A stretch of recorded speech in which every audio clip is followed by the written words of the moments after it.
No logic, no reason, no explanation. Just a prolonged nightmare. Room for one more. We're watching the TV. What you're about to watch in this room is a strange mortal combat between a man and himself.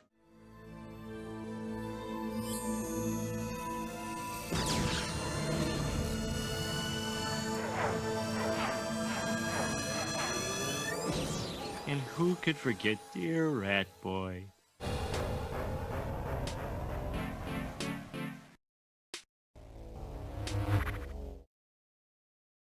Hello. Hello. Behind me is Chester the Chicken. He's a new addition. He's actually a gift for someone I know who is going to be getting it as a baby gift in the near future. But until then, he makes an international travel, he will be there, probably. I'm kind of scared because he's so white that I'm gonna soil him somehow. I'm gonna spill spaghetti on him. But I love him. You can't really tell from my camera because of the focus, but he's got the goofiest eyes. He looks real dumb. He looks kind of like an Aardman character, you know. But it's the new year, and it's another year of me forgetting to put the music on. So I'm like, why does it sound so quiet? It's because there's no sound. There we go. But the snacks bug. Oh, okay, for the literal end of that song. So Toby Fox. I mean, it is winter, so this kind of works. Today we're returning to Rainy Woods. Well, Greenvale, really, but Rainy Woods is what Deadly Premonition was originally called. They changed it. I don't know why exactly. I guess Deadly Premonitions is definitely more memorable. It's more of a... I guess it clicks for me when I'm thinking of, you know, the red seeds and the blood imagery and the darkness and the murder and all this stuff. There's not so much premonition so far. If anything, there's the opposite of a premonition. It's like, hey, remember some stuff that happened in the past that no one knew about? But I am interested in finding out more about this mystery. And I think I came up with the idea too late to do it this time. But I think I'm going to come up with like a kind of a tier list of suspicion, you know. Oh boy, my eyes are so tiny today. Like, this is me with my eyes. I have to... That's a lot of face muscles I'm using there. My natural state is this. That's a good night's sleep. That's a real good night's sleep. But yes, we're going to return to that. I miss York. I miss Agent York. I miss being called Zach. I miss those atrocious driving controls. But I have been playing some better stuff recently. I recently got obsessed with Blueprints. And boy, Blueprints is great. I mean, perhaps, maybe tied favorite of the year with Donkey Kong Bonanza, which we call Donkey Kong. I've just now decided. It's really good, but it's also, it's just it's like a drug. That's my relationship with it. I've had, you know, some examples of times when I think to myself, okay, so just one more day. I'll just start this day, and then but I can't really like save and quit now. I have to finish this day now, so I'm gonna keep going. And yesterday I got credits. I paid like 35 hours in like, I don't know, 5 days. Hey Sophie, how's it going? Blueprints is just that good to dump that much time into it, and I'm not done with it, even close. There's a whole post-game, it's not even post-game, it's like the game that I was already trying to solve is still going. I just did the central puzzle was solved. But there's so much more, and a lot that I'm planning to not even attempt. Like the trophies, no fucking way. I am not a crazy person. I would need mods or cheats, the motherload cheat or something. But what I did instead is credits rolled, right? You can keep playing, so I played a couple of extra days just to get the feel of this new situation. And then I exited the game and I deleted it. Even though I still wanted to play it, because it has taken it from my brain so much recently that I was like, this is my escape route, is the dopamine I'm getting from completing the game. And if I start doing more stuff, I'm going to be left on this kind of edge of, you know, oh, I haven't finished this puzzle, because this puzzles lead to puzzles lead to puzzles lead to puzzles. So I need to stop, and I'll come back to it. But I was like, if I'm going to do anything, you know, like genuinely, like if I was still playing Blueprints, I wouldn't be able to stream today. It probably stopped me from streaming yesterday. So yeah, so now I want to get back on track. We're going to play some Deadly Premonition again, and it's the time for it, because coming towards the end of the David Lynch season that's playing at one of the theatres here, and the final thing they're doing is Twin Peaks: The Return, playing the third season here, and I'm not going to go to see every episode because that's a lot of money and time and energy, you know. I've already seen it a few times, but they're showing them in 3 episode chunks, and I bought 2 tickets, mainly so I can see episode 8, which anyone who's seen the show will know episode 8 is a big deal, and that's today. That's 7 to 9, episodes 7 to 9 of season 3, and I'm very excited about seeing that. That felt like the one I had to see in a theater, you know. And then I am seeing the last 3 episodes too, mostly just because that's, you know, you're watching is the final things that David Lynch shot. Seeing him in the cinema, that seems like a no-brainer to me, and I feel like that will give me a lot of closure. And then there's only one more movie of his I haven't seen, or 2 movies I haven't seen in the theater, which is I haven't seen Dune in the theater, and I haven't seen Wilder Heart in the theater. And the reason they haven't been done yet is because Wilder Heart isn't my favorite, and Dune is not my favorite either. They're probably like the bottom 2, maybe.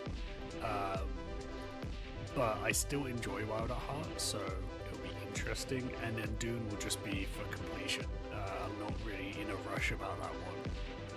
But that's today. So we're in the Twin Peaks mood again. I can see trees outside my window. I can see rain outside my window. So back to Rainy Woods.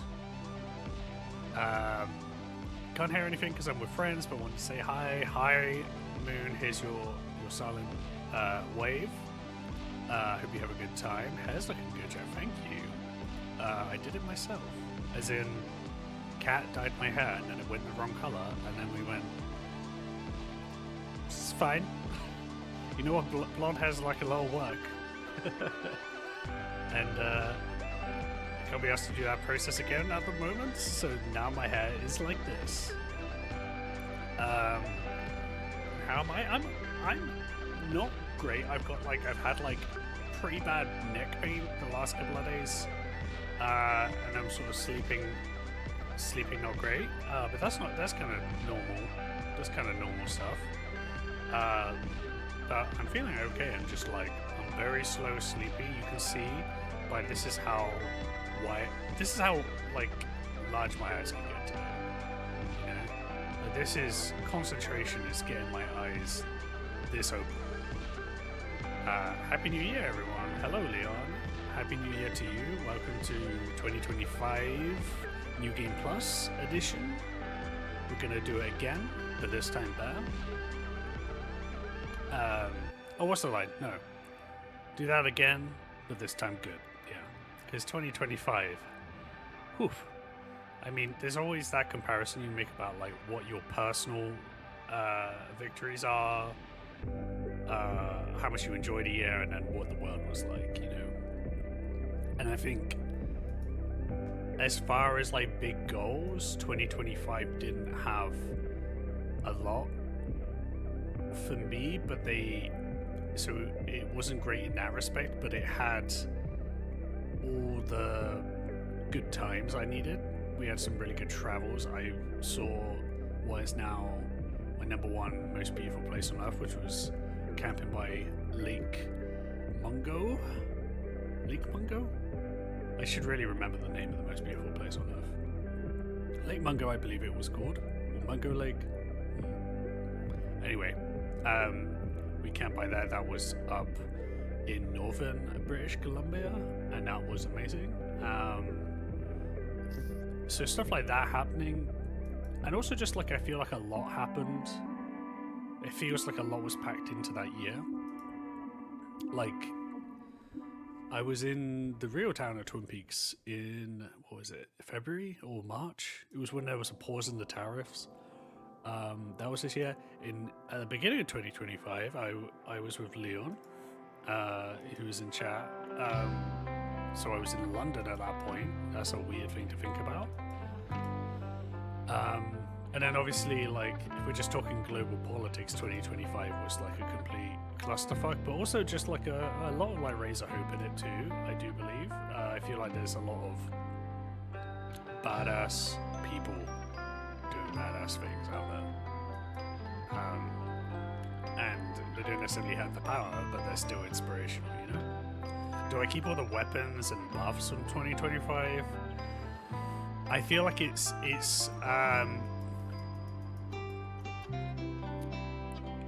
I'm trying to think how this would work exactly, because it's kind of a no and a yes. I've been playing a lot of blueprints, so the way I see it as is that in that 1 year you have there are some permanent additions you are making to your metaphorical mana that will allow you progress in the future, but you are resetting. So you do not have the same buffs, you do not have the same weapons, but you know where the buffs and the weapons are, and you have a couple of foundational things that will help support you in your search for those weapons and buffs. So this will be easier. That's why it's a new game plus. But without all the things that make it new game plus. It's like a disappointing new game plus, because that's what life is. Slightly disappointing, but still good. A 20 stream streak. Wow. That's a thumbs up to the non-hearing moon. 2025 was a bad one. Yeah, I mean, if we got to summarize it, yeah. One of the worst. Yeah, I mean, you know, there's something really funny about when I started my podcast, which is my obligatory, shameful promotion of it. When I started that podcast, it was in 2019, and we finished the year doing like our sort of like best of the year stuff, and I kind of want to go back and listen to it, but a big thing, I feel like we introduced it like, yeah, so 2019, that was a garbage year, right? Fuck that year. And the image I had was, there's a famous image of Spider-Man from an early in the comics, shortly before Steve Ditko left the book, where it must be like issue like 20, issue like 31 maybe, but so it's like late 60s or mid 60s. No one cares about us. I don't know why I'm trying to prove that I can remember the date, but it's like all this machinery and stuff is collapsed on him, and he's barely holding up this weight, and he's like can't move underneath it. And for the episode image, I like photoshopped 2019 onto the rubble, like he was buckling under the weight of 2019, And then I felt so embarrassed when I put that out, and then like, I don't know what it was. It was probably like 3 months after I put that episode out that like we got hit with COVID. And then everything that has happened since then, and it was just like every year the idea of complaining about 2019 is so funny to me, you know. But 10 years ago was 2016, which when I think of 2016, I specifically remember one disgusting story. Sorry, everyone. I was living in Brighton at the time, in the UK, and on New Year's, we went out drinking, me and my friend Liam, and another friend, and I'm mentioning Liam because he's part of the story. I'm sorry to call Liam out so hard on this, but I guess no one will know who he is, and he's not watching this. But we got very sick, and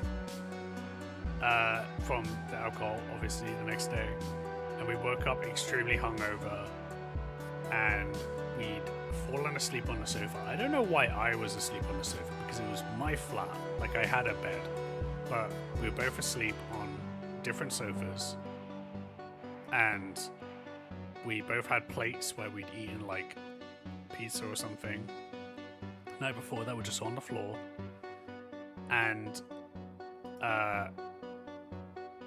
not only had Liam vomited onto the plate, which is in a way kind of nice because it means you didn't have to clean up the carpet or anything, but also disgusting. Sorry to bring this image to mind. And also he was half naked for some reason. So I woke up and I look over and I just see my friend's ass, vomit on a plate. I'm feeling pretty terrible myself. Wait, I'm telling this story wrong. I was thinking New Year's sounded wrong. Is this a New Year's story? No, it's not. It's just I got New Year's on the brain. This wasn't New Year's. This was the day after the vote. Or not the vote, sorry, the referendum on Brexit. So it wasn't New Year's Day we were waking up to. It wasn't New Year's Eve we were celebrating. It was just a night. We voted. And then we went and drank. And then I woke up to this horrifying sight. And I look at my phone and the majority of the public had voted for Brexit to go ahead. And I was like, awesome. What a great day. What a great day this is. And that's what I think of when I think of 2016. That was 2016, wasn't it? Was it? Was it 2016?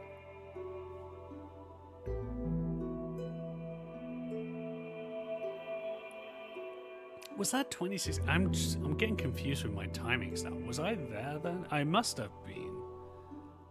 Oh yes, because it was later in the year. Because I was getting confused because I also remember when Trump got announced as the president in 2016, but that was later in the year. And I remember that because it was proper like water cooler talk. Because I'd moved back to my hometown and we were, I was just working in this boring office, and that was the water cooler talk. And I just remember that didn't surprise me at the time. I knew that was happening, but like, it was obviously what everyone was talking about at that point. But yeah, that was a year for just discussing bad news. So in a way, I feel like 2016 was probably one of the worst for me. That was maybe worse than 2025. I mean, and you could say it was probably worse in terms of consequence, but 2025 was like, it was kind of pretty bad for the US, and then and pretty bad is an understatement. And obviously we're all tuned into watching the US and we're all connected to it in some way. But I don't want to talk about that. I'm getting distracted by that. Let's talk about some more fun things. Let's talk about some movies. So I got my Letterboxd year in review, and this is the first time I've actually liked it, I think, because often I don't. Often I'm either not surprised or I'm not surprised or I'm like feel like I'm being called basic or something by the Letterboxd staff.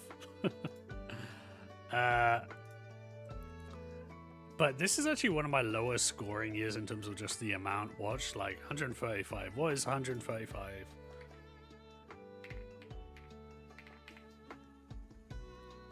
Wait, what is that maths I just did? No. All those digits were wrong. No. What the hell am I doing? Yes.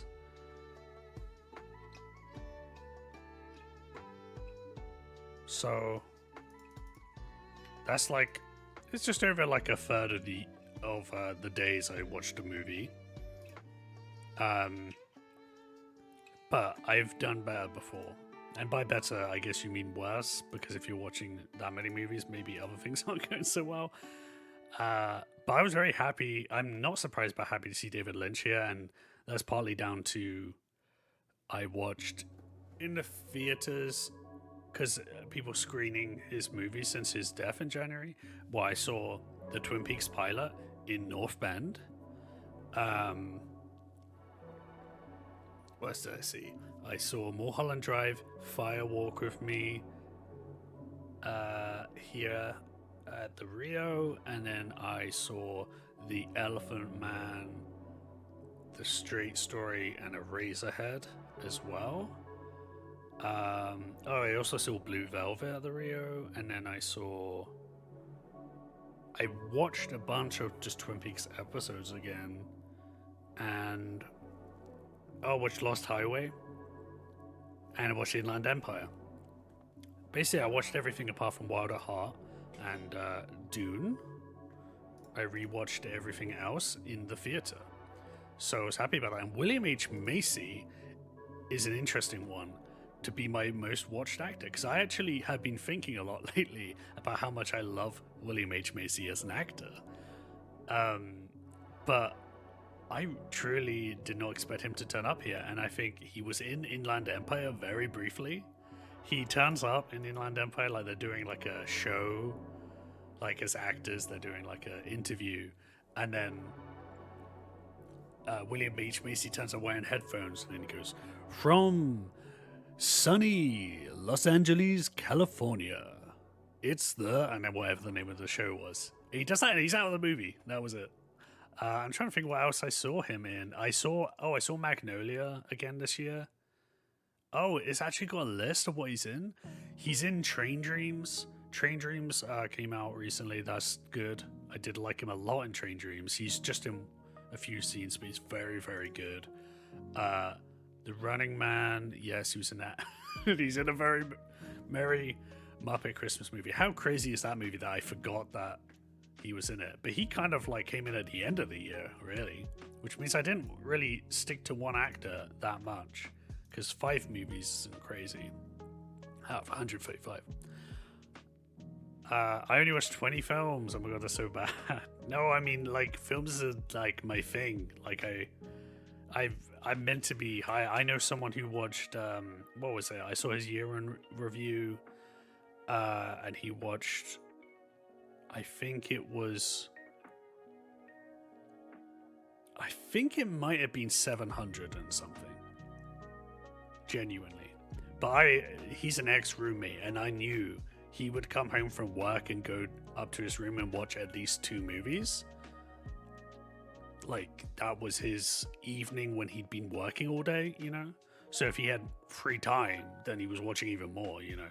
That was crazy. I've never hit those numbers. There's always someone with a crazier stat. But this is also the year that I stopped doing star ratings other than for 1 star and 5 star. But that means that it doesn't really affect this part of it, the highest rated. And yeah, Sinners, One Battle After Another, No Other Choice were probably the biggest movies that I was like, yeah, these movies are great and I want to see them again ASAP, you know?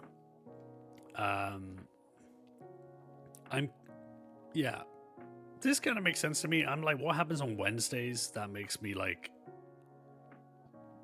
watch so much more compared to any other day? I don't know. Maybe it's a midweek thing.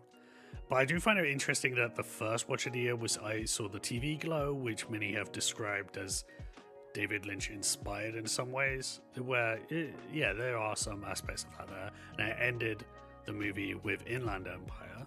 I was happy to end it on a David Lynch movie in the theater. And this is my favorite bit, though. This is my absolute favorite bit. And this is why I love my year in review at Letterboxd this year. Most watched theme, crude humor and satire. Which that makes sense to me because, like, when I want to relax, I will watch, like, not necessarily crude humor, but like silly humor, which often leads into crude. Like, I want a comedy, you know? That's my kind of relaxed place. And I guess I've needed a lot of that. But then the satire comes in where it's like, I still want to have a good time, but I want it to be about something, you know? And that's, I guess, actually where like, both No Other Choice and One Bow After Another has satirical elements for sure. But my favorite bit part of all of this is my most watched nano genre. Terrifying, intriguing, and confusing. Which I think this may have been slightly affected by watching David Lynch stuff. But also, yeah, sure, that is what I kind of want. Like, I like terrifying, but I like it more when it's also intriguing. I like confusing, but only when it's intriguing. What can I say? I love to be intrigued. Does anyone not like to be intrigued? I like being intrigued so much that I don't care if I get an answer that makes sense. I just love that mystery feeling, you know? Just realizing I saw the TV Glow together. Yes, that was the first thing we put on, like, during our New Year's Day hangover. But if I'm going back through these other years, like, I like that you can see the previous years. I think they've changed this recently. But last year, I guess I watched a bunch of Wes Anderson. Not last year, sorry, that's 2023. Did I skip 2024? Or 2023 anyway. I think this was my last year in London, in England, was this year. Where I watched a few more movies than this year. And apparently a lot of Wes Anderson, because Jason Schwartzman is in a lot of Wes Anderson, so that kind of makes sense. But last year it was Samuel L. Jackson and Tim Burton. I'm not sure why Samuel L. Jackson. Tim Burton was actually because I did a podcast with the podcast The Waffle Press, which I recommend people check out, like for like movie reviews and retrospectives and interviews and stuff like that. They're good friends of mine, and they did an episode on Beetlejuice 2.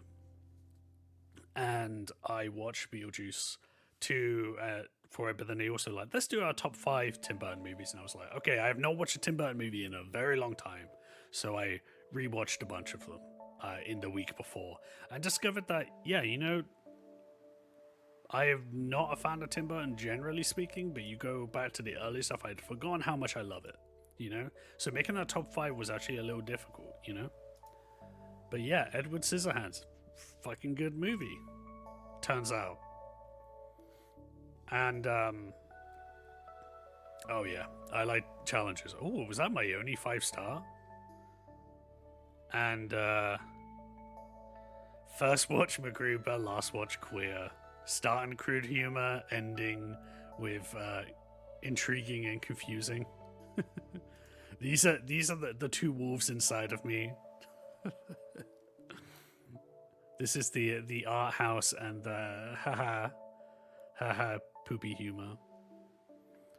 I liked superheroes, and I love Deaf Crazy Mad. Wow. Okay, I don't know what that 2024 was a weird one. It turns out. My first was A Real Pain. I didn't watch a film till April. Woof. A Real Pain is really good. Didn't you think? I really liked it. It's like I don't know if I expected that much from it. It was mostly listen to the Conan O'Brien interview with Jesse Eisenberg made me want to watch it from the way he talked about it, because he's a really funny, eloquent guy in interviews, like Eisenberg quite a lot. Otherwise, I might have skipped it just because it looks like a kind of awards baity type thing. But no, I thought it was just like a very simple, like sharp script. I really enjoyed it.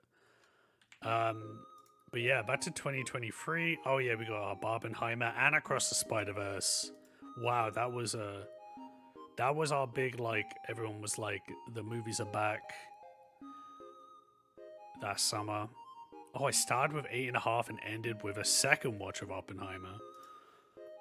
Yeah, that was that last movie I watched in Canada, right after moving here.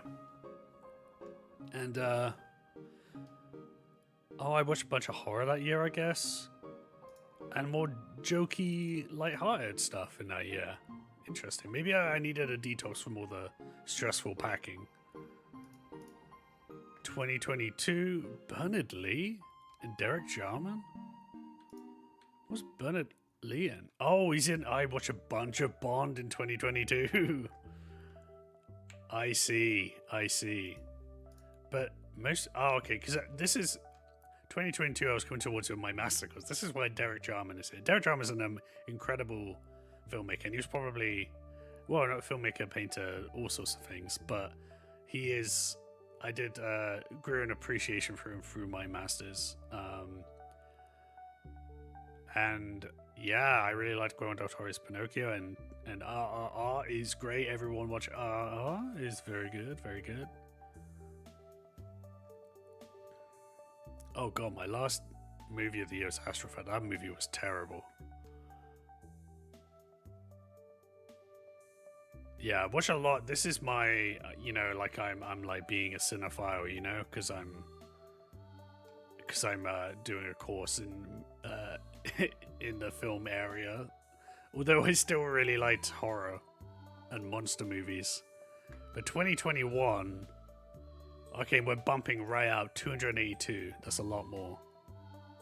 Although the hours watched is a lot less. It's not a lot less, but it's not as much as I thought. And I did a lot more reviews. I did like 15 reviews this year? How many did I do? 26 this year? I did 134 that year. That's crazy. But yeah, a lot of Stallone.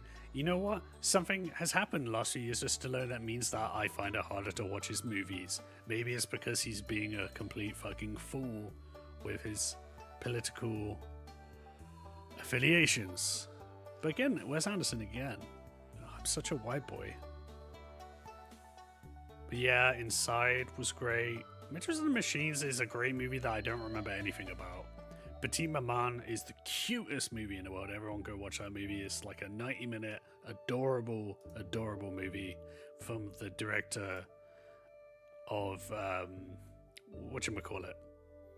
What was it called?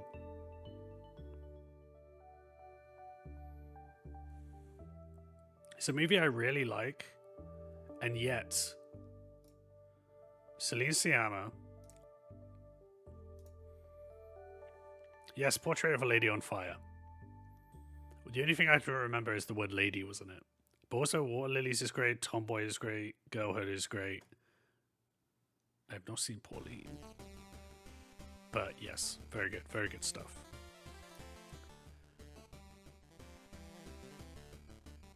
Okay, and I started with Bill and Ted's Bogus Journey. That feels like a New Year's Day hangover movie, doesn't it? Oh no, yeah. That was the end of 2020. I woke up and then did that. And then the last thing I saw, Matrix Resurrections, which I believe I saw in the theater. So this was like, cinemas opening up again, I guess. Wait, no, this is 2021. What am I? Oh no, this is. Wait, this is confusing. Why does it say 2021 here, and then 2020 here? Okay, that makes sense. But yes, 2021, yes. I feel like that and Spider-Man No Way Home were like big, like, movies are back, we can go to the theater again. again, crude humor and satire. I guess I like that. Oh god, I liked formulaic, fighting, exciting. But here, 2020, this is my big year. Again, Stallone again. But John Carpenter too. This is my comfort year, I think.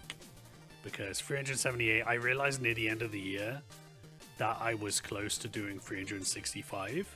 So I just like doubled down in that time and watched a bunch of movies. And ended up overshooting it by accident and doing over one movie a day. So that's the most I've ever done. And that meant a lot of Stallone movies. In lockdown, forcing Kat, my roommate at the time, Henry, to watch Stallone and John Carpenter movies with me. Well, I didn't rate anything at 5 stars, apparently. Man, I was stingy that year. I think I also watched a lot of trash that year. Oh, I ended with Showgirls? Wow. Well, way to call in the New Year's. Oh, God. Oh, this is all over the place. I was kind of watching anything. Humor, silly, and crazy. Yeah, that was 2020. And again, crude humor and satire. I guess this is what I like. This is what we like. Yeah, I mean, I feel very happy about my Macy Lynch combo. But let's get to the game. I'm not going to do a super long stream today, hopefully. Because, you know, again, you can see how little my eyes are open. But let's go into the world of Greenvale, of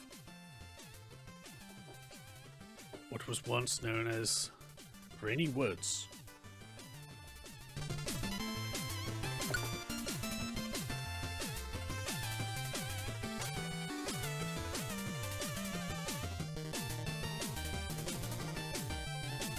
I love you, Shovel Knight, but shush. We're playing Deadly Premonition now. You loved it. Yeah, it was a good movie, right? I do kind of like that kind of setup for movies, you know, the whole, like, frustrated straight man with the charismatic, chaotic character. Oh. Okay, I have no idea where we were at with the story in this.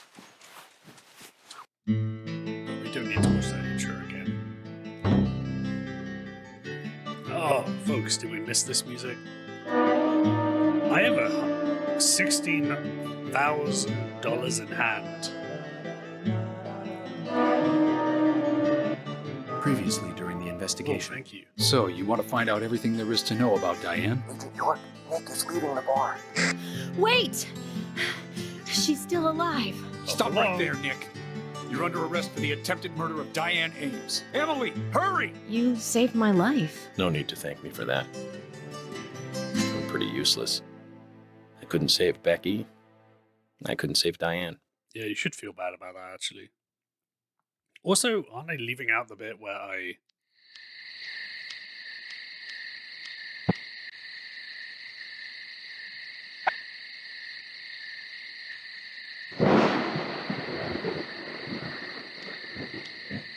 I thought the last thing I did was, like... York, we found Thomas. Ah, he's at his house, right? How did you know that? Timing, Emily. Good timing. Whatever, just get in. George is heading over there already. Let's get a move on. It says she knows that the driving controls and she Zach, things are finally starting to come together. Now is for Thomas to fill in the blanks in our new legend. Right, so the weird thing that they left out of that flashback is me talking to our mysterious capitalist, Mr. Stewart, and him talking about when he was a child and witnessed the government, like, okay, I forgot how to control this. Fucking hell. He witnessed when he was younger the government, like, gassing the whole town and making them go crazy. And then the Raincoat killer was there.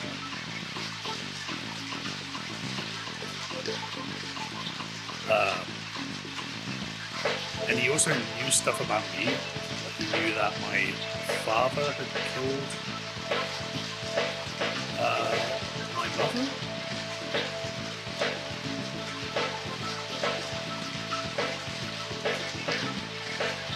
Jesus. I know there's a bunch of side missions in this game now, but I'm like, I don't know if it's worth.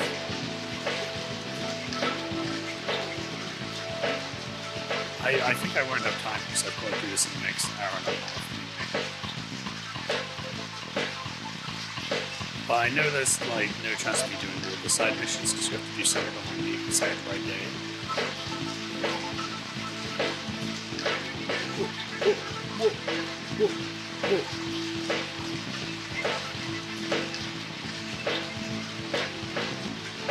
She's not gonna say anything. Oh shit. Really looking for the road.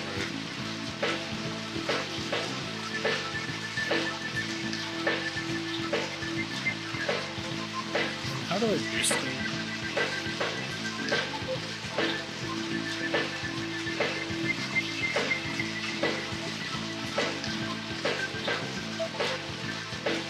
Lights. Ooh.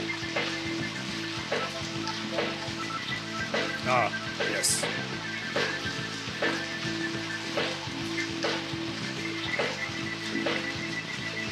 Oh, yes, that. This. Oh, shit.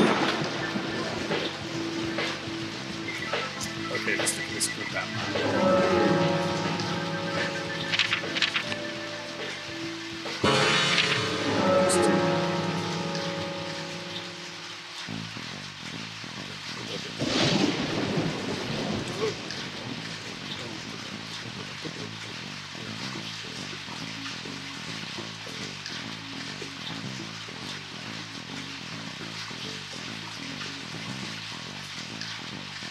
You know, welcome to 2026. Thank you, Swery, for this wonderful, beautiful game that we all love to play. Yeah. Am I gonna be able to get to the next mission? Because I'm gonna crash it by driving to the objective.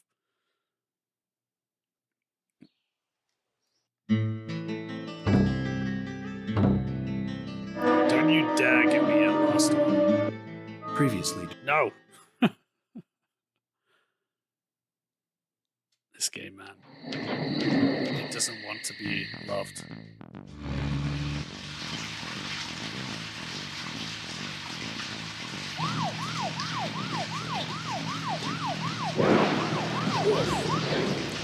Good. I feel like it definitely makes it harder to control doing that. I don't know if it makes it that much faster.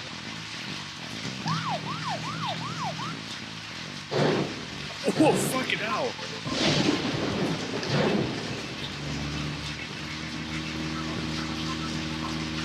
Man, she is just so sweet and hard.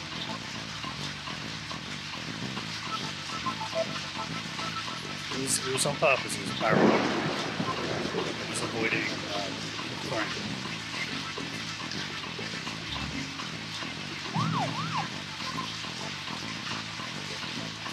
Maybe that was the secret. Like, as soon as you do a parallel, you crash. That's why I did wrong last time.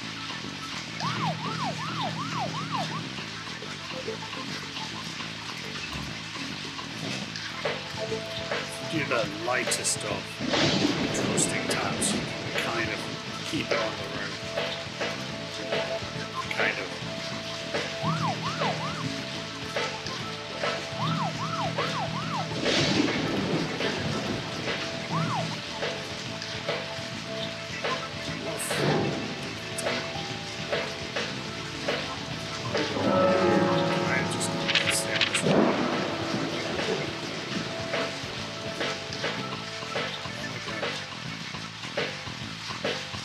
The most I can zoom out.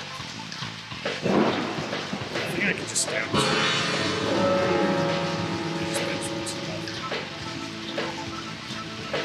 See, yeah, what was your last movie? The last one, I'm assuming for most people this is something Christmassy. And mine was very close to being a very lovely Christmas. Which, by the way, crazy. Not Disney Plus. Too crazy for Disney Plus.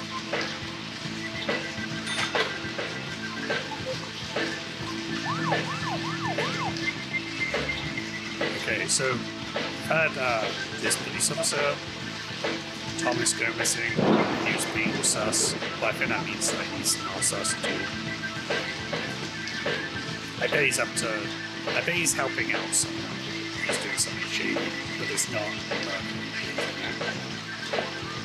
Because he has a sister that I don't think I talk to that much.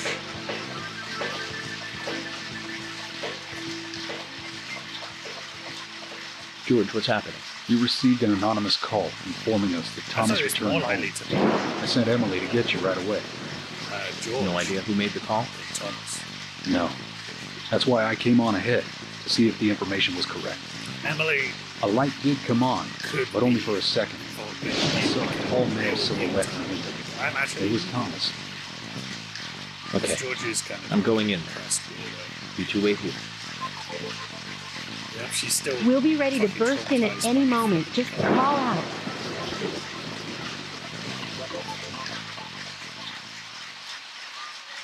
Yeah, now I know this is because this is the video game, but Zach, it's the same in the countryside after all. The climax of an investigation is always in an apartment.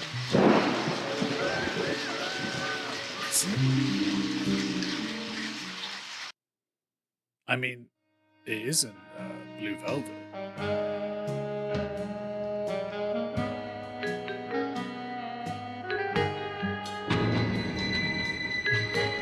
Yeah, it's pretty good to have someone come through a door and someone draws a gun and gets shot.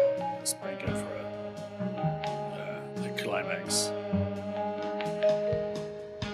Okay, am I in investigation mode or shoot zombies mode?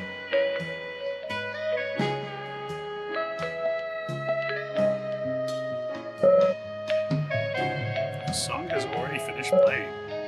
What was this song?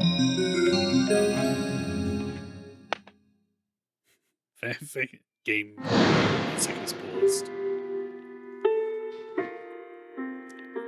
Non-diegetic. Make way for diegetic. If I'm getting that right, I always forget which is which. Whoa, was that a Slenderman?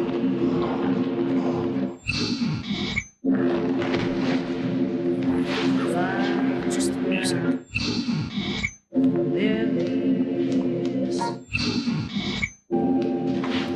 Someone was near an address. Oh. Oh, are we gonna get some weird Too much noise. 2010s? They're still missing a vital piece of the puzzle. Politics.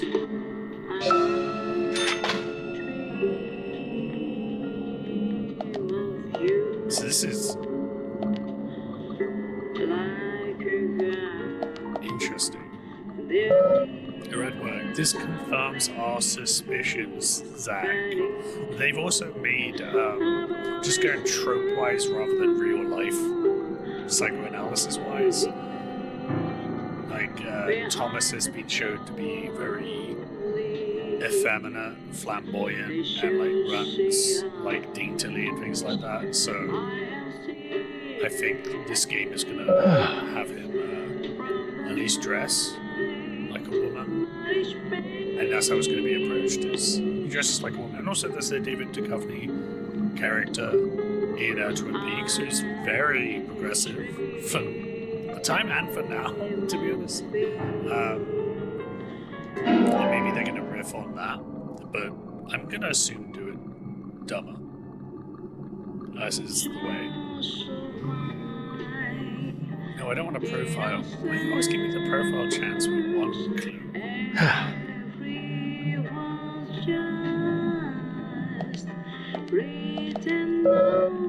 They can take brand cosmetics, everyone wants to be someone else, and then taking you want to be a cartoon hero as a kid yourself, right, Zach? Fucking right on the money, man. I did want to be Spider-Man.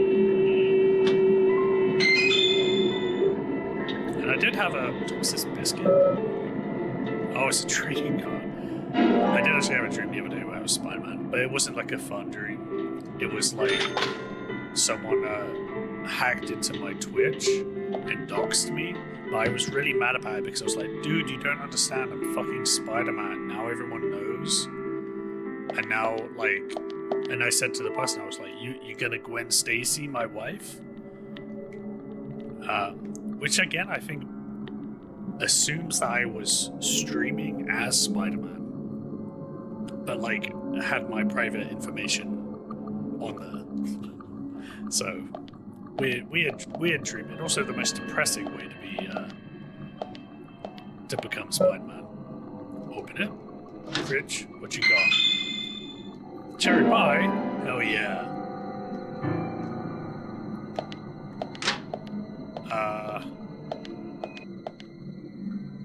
I guess I'm gonna save so it doesn't fucking kick me out of the game.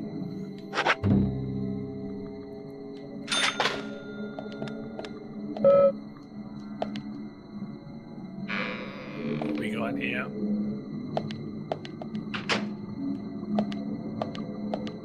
Oh, I can just shave.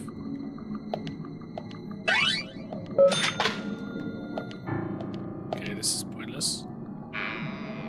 I'm pretty sure there was no interaction. My favorite game is back. I was just thinking that hopefully Keys doesn't miss it. Happy New Year. We're tracking down Thomas. He's gone missing, and apparently he's in here somewhere. And there was a wig. I think they're gonna do some weird stuff with him, if I'm honest. What the fuck am I meant to do here?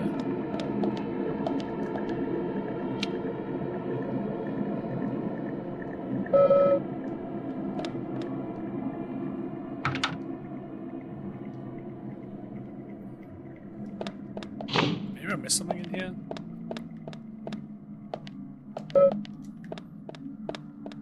I don't want to shave. Why am I here? Should I just leave? Because there was just... I could save, I can change. I don't want to change. I thought I opened this. Yeah, I did.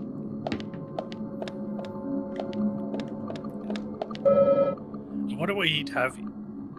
what use he'd have for a mannequin as a sheriff's deputy, at least. Well, I had a wig on it. It was his wig stand. I guess I just leave. Oh, this is more? I thought this was leaving the flat. Okay. Observe what? Huh?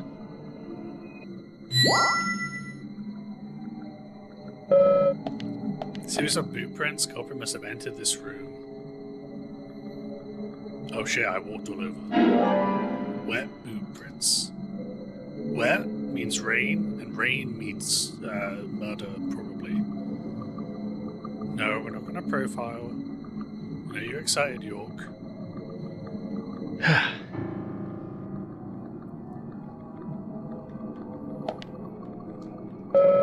Magazine spotted in this corner. I guess it's her version of a bookshelf, minus the need for an actual shelf. Because she shares apartments with Thomas? She tossed her clothes on the sofa, seemed like she used a makeshift bed. Well, anywhere you can sleep, right? I mean, this is... You can't see because I've shoved it all this direction. But this is normal behavior. Maybe not bin bags. I would not leave bin bags inside. That's fucked. Yes, I am going to take those cigarettes. Waiting room. A lollipop.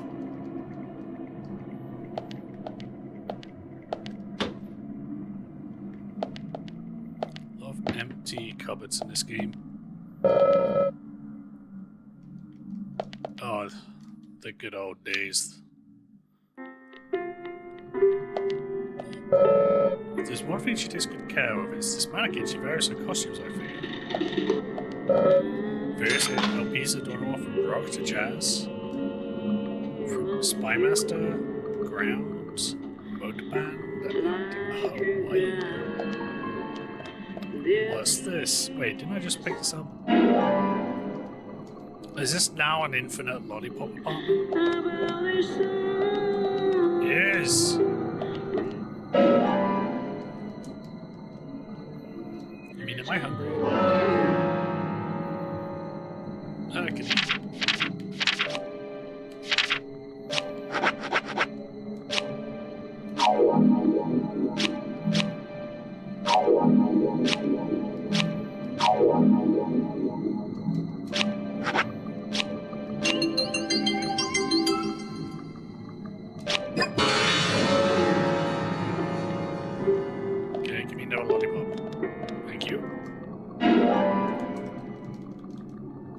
That's enough. Bam. What's going on here? Thomas's shoes.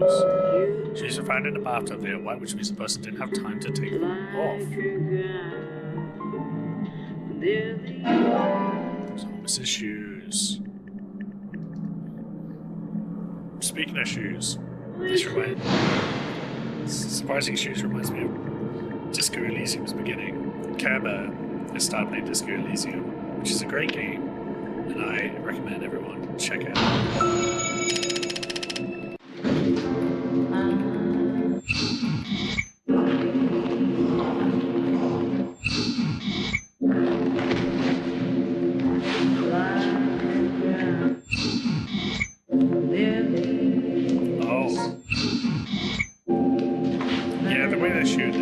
That's Thomas in the dress. And it's gonna be a big, man, he looks high as shit. You sure that's tobacco in that? Huh? So, Thomas wants us to look around for him a bit more. What? Because there's more to it. Because the lamp smashed? Kind of like the bonus footage on a DVD. I hope it's worth watching. Don't you agree, Zach? Do I agree that George? it's worth watching? What was that noise? Damn it! We need to seal off all routes out of town. No need for that, George. Huh? If he was going to leave town, he would have done so by now. Which means he's still got some unfinished business.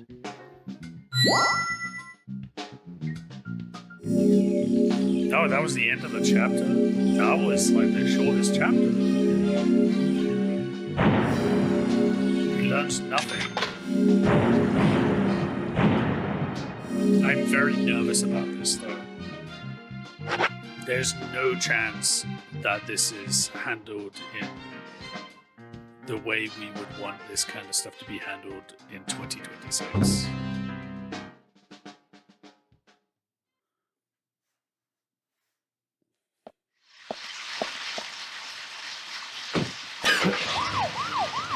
Wow, the first time seeing George running and he runs just like me.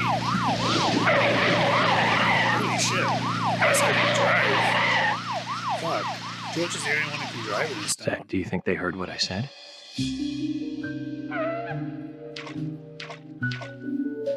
We don't have to make a fuss. Thomas isn't going to leave town.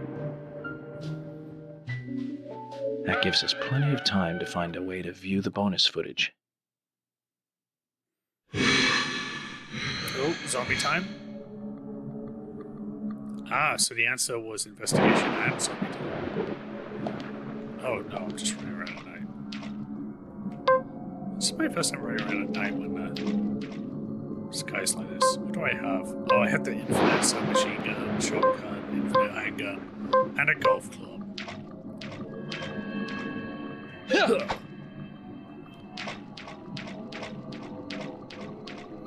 What's over here? Oh, knew it.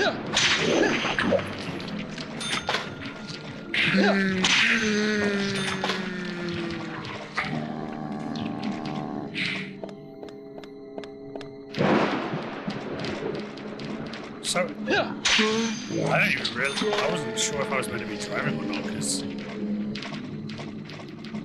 that's a lot of yards to cover. Am I meant to, is there stuff up here? Or is this just like filler?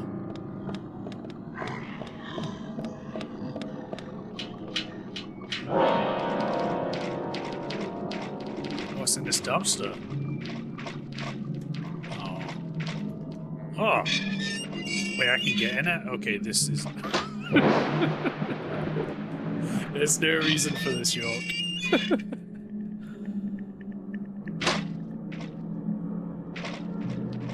We forgot to mention Harambe when we were talking about 2016. That was 2016?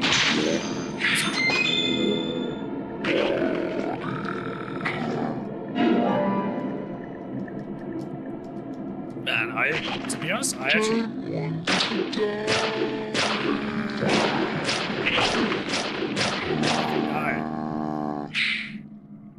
Amazing.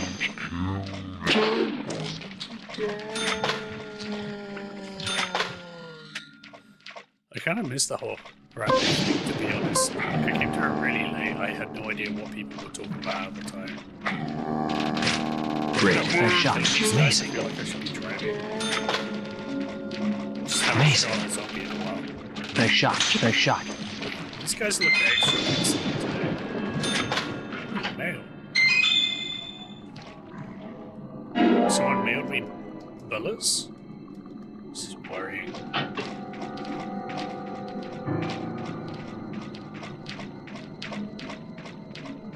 Is that highlighting my car?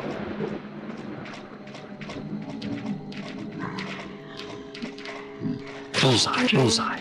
Yes. Yes. Yes. Bullseye, yes. Fantastic. Yes. Yes. Great. Nice shot. Great. Fantastic.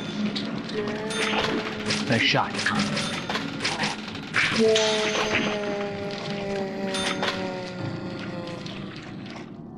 Oh, why can't it pick up? This is an invisible person. Bullseye. Nice shot. Thank you. What? Why did this happen? Why am I hurt? I just got hit by an invisible thing.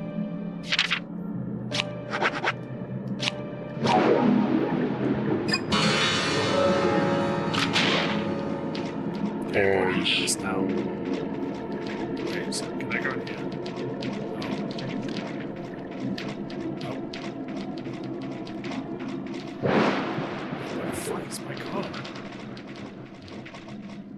Singer, what are you pointing at?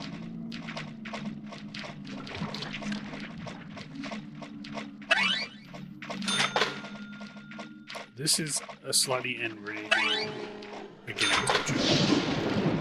Go away. Go away.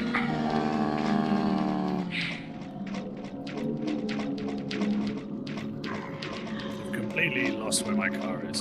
Wait, so you don't want me to go this way? So why are you putting a big, massive fucking orange triangle there? Oh, that's what happens when I run out of this thing. Ow! Ah, you shot me, asshole. Bullseye. Bullseye. Amazing. Great.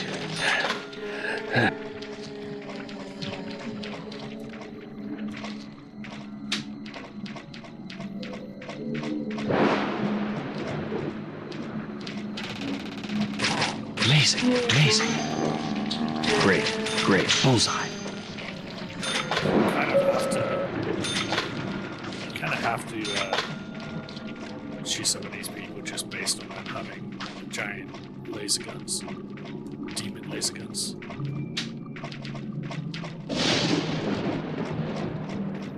Maybe I should change this light actually, because purple was kind of the beyond lighting. Like we were playing a lot of Metroid Prime Beyond, which I should put the. I think. Did I put? I need to put the final part of that up on YouTube. Which is in chat, by the way. Because people need to share my pain over that. I'm still plugging away at my hard run of Metroid Prime 4. What the hell is this one? There it is.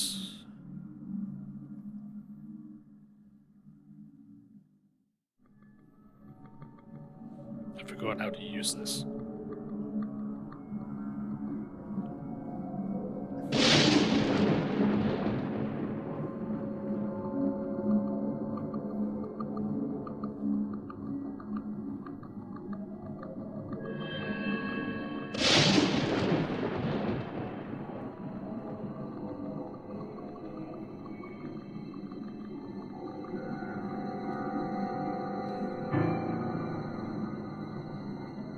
Let's go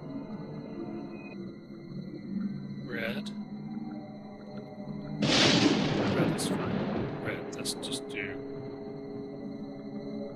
red for Deadly Premonition.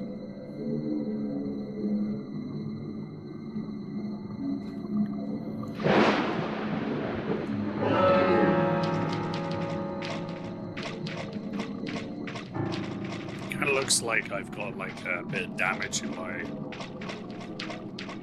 my health, like in games where you just have an icon of your character in the top right, and then it like takes damage that way. Like the very kind of like PS1 games, I feel. Great. Great. Yes, nice shot. Yes, bullseye. Amazing. Amazing.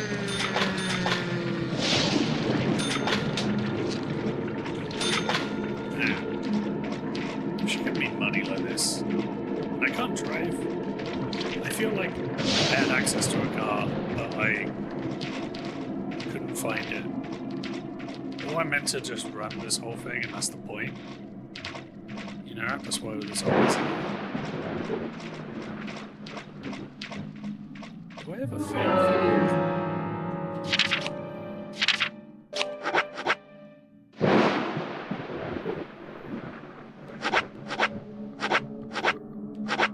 Man, I have so much stuff. A knife? What?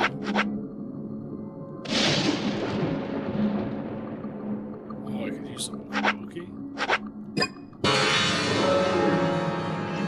It's not up. I have to wait.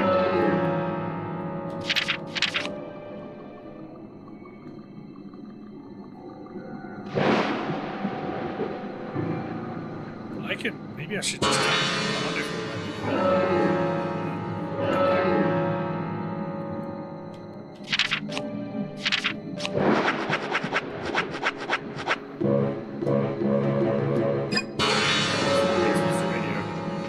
that. This is part of this menu. Nope, no radio for me. Just endless running. It's nice that the evil fence is like, we don't need to build here, there's already a fence.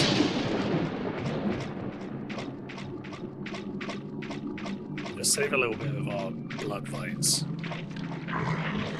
Let's be, you know, prudent about this. Bullseye. Amazing.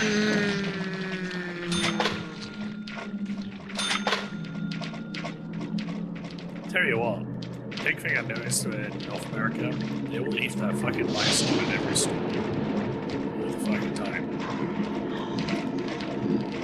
On the plus side, it can make you feel a bit safer walking around at night when all the lights are on around you. But man, the electricity they are wasting. Great. Like Yes, great. Lights on inside. 24 hours.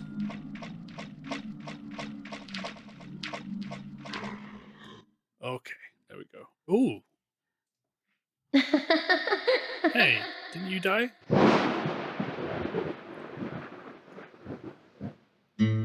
Is that Anna? Anna.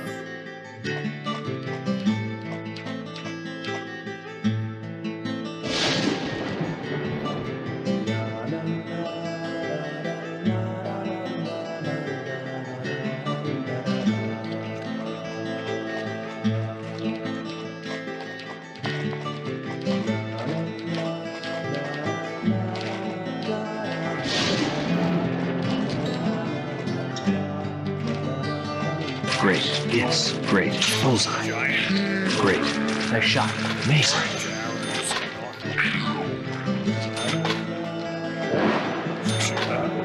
She's like a she's like a woman in the style of like drag races and Fast and Furious. Bullseye. Should start one of the Fast and Furious movies in Greenvale. Swooping camera, blood shots, the Coronas, and then everyone's car controls are just insane and they immediately crash. Oh, ghost lady.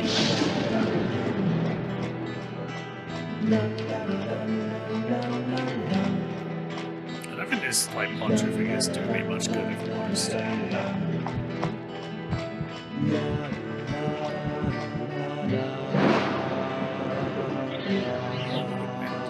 What's the wind always doing? Ow! Ow! It's a bird? What?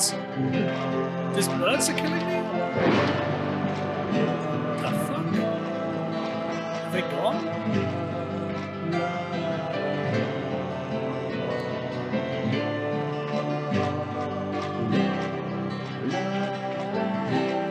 shoot. Nice shot. Fucking hell. Wait, are they still alive? Yes. These birds immortal? Bullseye. Great. Ah, this music for shooting these infinite immortal birds is really fitting. Hey, do you know anything about these birds, Anna? Oh, she's always doing it. Again, gonna save just because the blood crashes.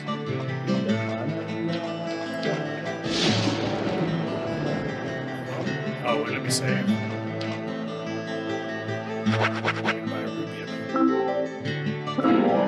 Yeah. Alright, so we just need a little pick me up. Yeah, chasing a red lady, ghost dress. Just mix those words around to make sense. What does that mean she's got? Oh no, it's just the end of the song. Amazing. Amazing. Hey! Anna!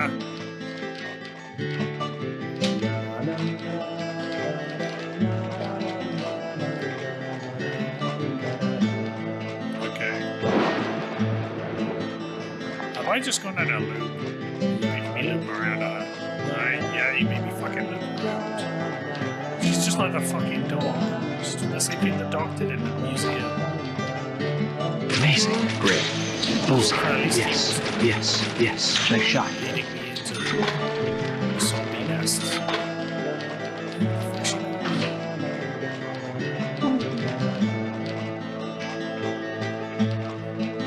Wait. Fucking birds again? Oh my god. Surely I am meant to be chasing her.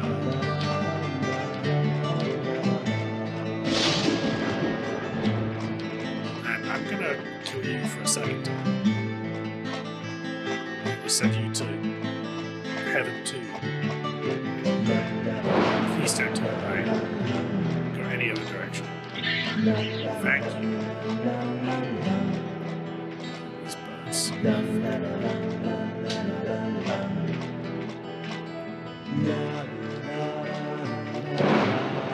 I hesitate to shoot a bird.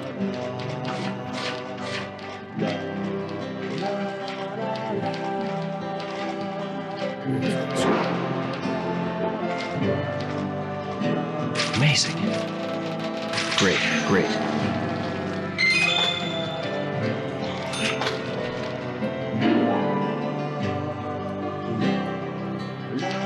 Yeah, it's a shotgun.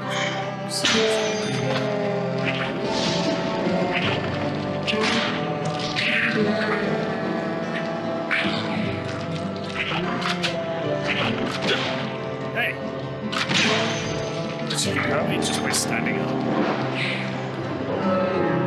It's okay. Something's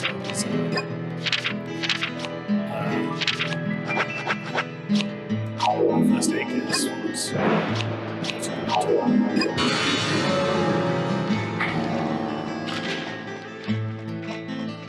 Oh, she's that. But the stray gun is already.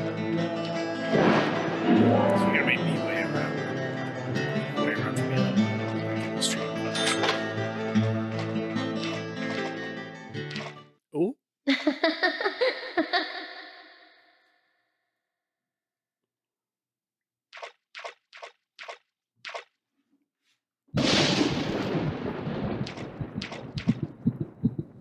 Huh? Oh, we're gonna have to quick time.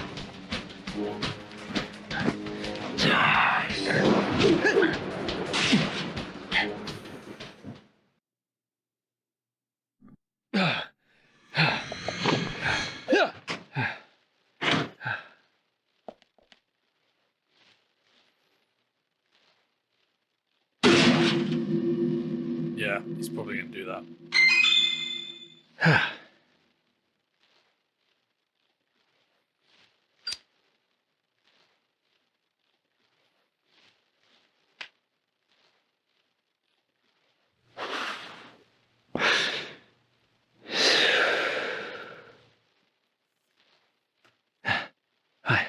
I almost became a goddess of the forest myself.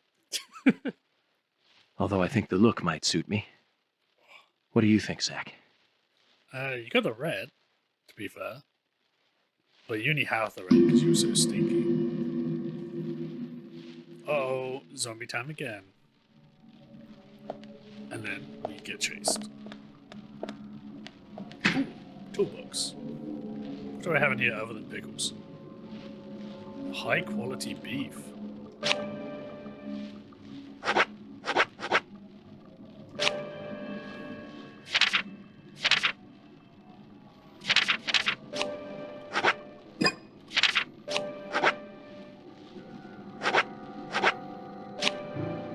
Take one pickle.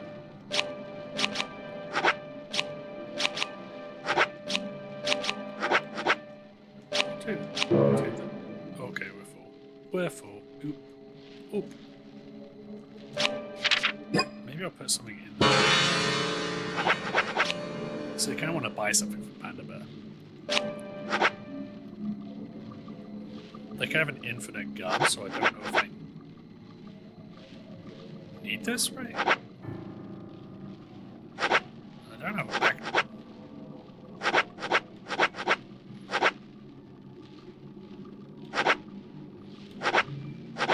I kind of want a magnum. Maybe I'll put this away. And I guess these don't need it. Oh, the toolbox is full.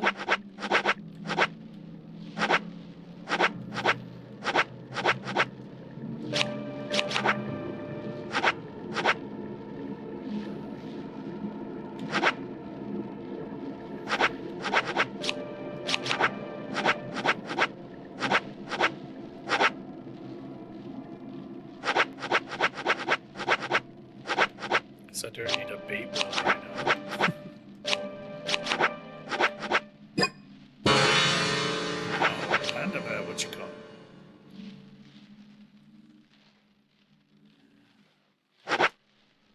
Oh, we did like the saber, the sword. They're the same stats, yes. But the saber's more. Yeah, let's buy this magnum. Yeah. Oh, that was a big chunk of money.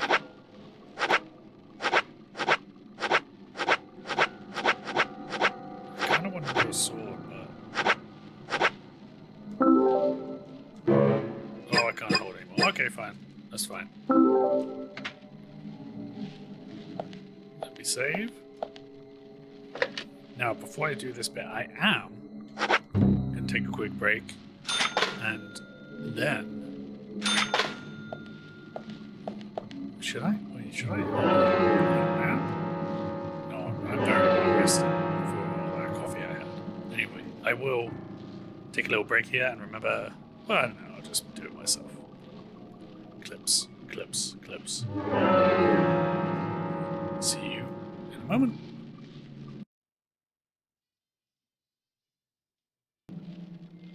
How are you doing, Cow? I was just mentioning how great your Disco Elysium playthrough is so far. I'm very happy to see a friend playing that on stream. It's such a good game, and fun seeing people's reactions to it, especially when they don't know anything. Part of the reason I haven't streamed it is because I think part of the joy of it is seeing someone react to the game as it... Your choices are less about, like, trying to game the system like you can in, like, you know, like a Telltale game or something where you're like, oh, if I do this, this person isn't going to like me or whatever. Because you're kind of often trapped between, like, 3 bad decisions, then you try the cool thing and then you fail it, and then it's way worse than any of the other decisions you could have made.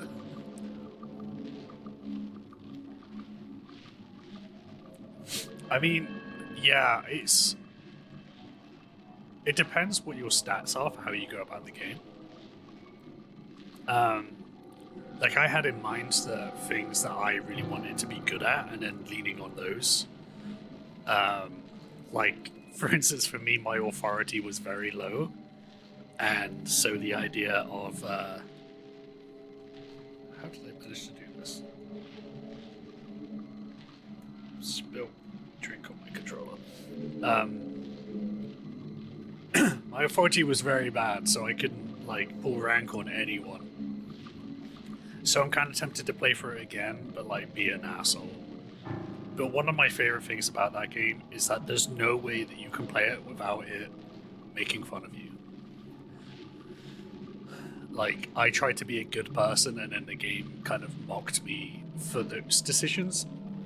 And sometimes it's being unfair, but sometimes it's being honest, you know? Like, it's actually got a good reason to mock you.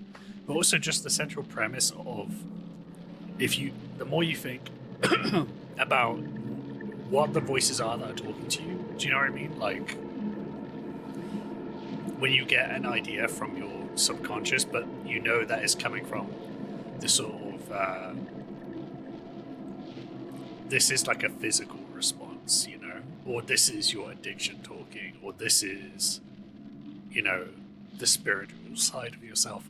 Oh, I'm choking on a cashew I just ate. Yeah, so good. But also, like, I don't know. I'll try my best not to backseat you when you're playing. Thankfully, I can, because I was watching the VOD last time. But I can be the first person to backseat a streamer outside of their stream, but in their own stream. I'll backseat you from my Deadly Premonition stream into your Disco Elysium stream. Which is to say, talk to the cryptozoologist, like the lady in the whirling rag. I think you at least like bumped into her or something. She had a wheelchair.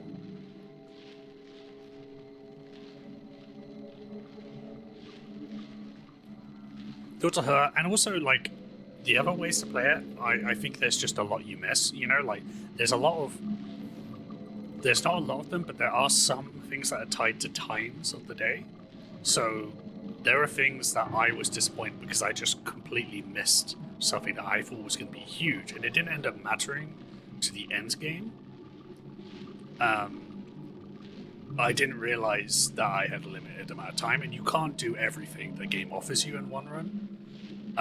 And I was just down for like, I want to talk to everyone. So I had great stats for talking, and I had some great conversations with people that give you amazing, like basically give you access to the best writing in the game.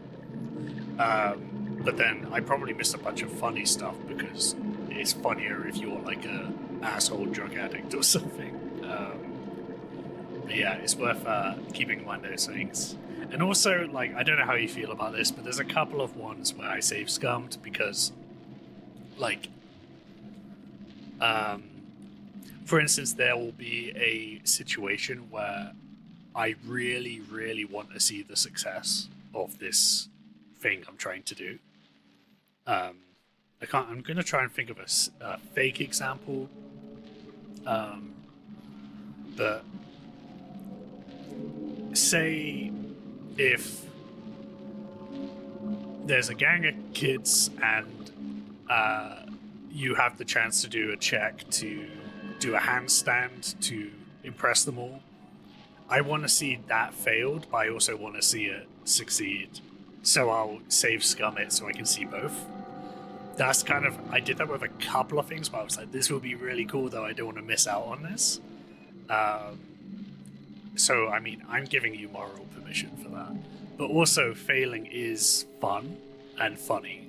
It's just like, yeah. I really don't mind save scum. It's my game, my boy, and I want to enjoy, so I'll do whatever I can to enjoy it. Yeah, that's a great attitude, for sure. And I don't think like Disco Elysium is like a game which is about skill so much. Like there's definitely ways you can play the game better or worse, but it really is just about interacting with the conversation side of it, you know? Like, which is why there's enough of this that like the successes to Disco Elysium, there's like 18 of them because the original studio developers don't exist in the same way, you know, but so many people were inspired by this game, and I want to play other games like this, you know, a Disco Elysium style game, but with a completely different writing style, you know. 80, I'm picking a random number, but it is a large amount. There was like a map someone made of them once, because they all have my games volume. Okay, I'll turn it down a little bit. Let me know if that's okay when I start moving. Yeah, it's not. I guess the only thing is, like, sometimes people are like, it's not like it's authentic to kind of go with your gut and just see what you get. Like, I don't think you should save scum every decision so that you're always succeeding, because I think that takes away from some of the fun of the game. But there's some things where it's basically like, hey, do you want to see this fun sequence you've spent a while building up to? And then you can fail it. And I'm like, I want to see the thing, though, because I don't want to have to go around the whole game again just to see that one thing, you know? But yeah, the failures are often the funniest things are in the game of failures, you know? And you've seen the first one. The best, most obvious example of it is what was it? I want to have fuck with you. Is that the line? But there's a few like that, and some are way cringier. But yeah, there's ones like that. It's also, the politics of the game are very funny. It's very much like a leftist. It's a left-leaning story, but it makes fun of leftist politics as well. So, which is just very amusing. Yeah. Anyway, back to a significantly worse, but similarly unique game. Now I've got a Magnum. Hocha, hocha. Sorry. Tell me you want to do it. Ooh. Yeah, it's a great game to start the year with. I started the year by whoa. Was that one hit? Hello? Yeah. Very different from Hollow Knight. Oh yeah. Yeah, less reaction times and remembering. Oh shit. Oh, he just killed himself? I didn't shoot that call.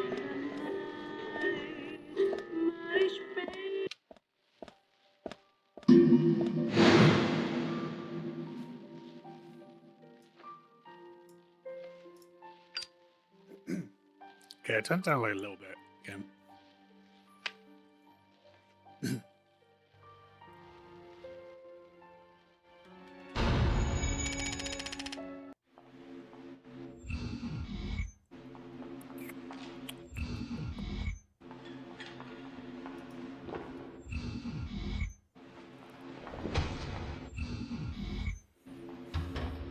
Yeah, that's kind of how I felt finishing Celeste.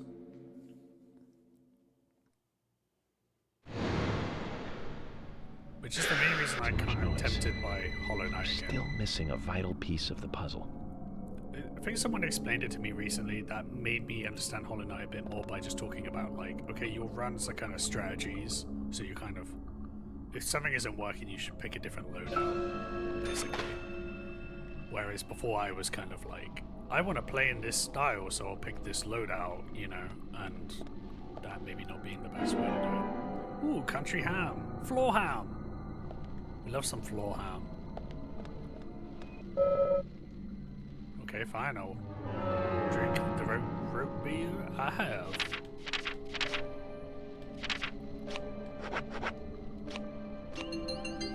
Oh, I have 3 of them? Why? Oh, it's not even doing anything.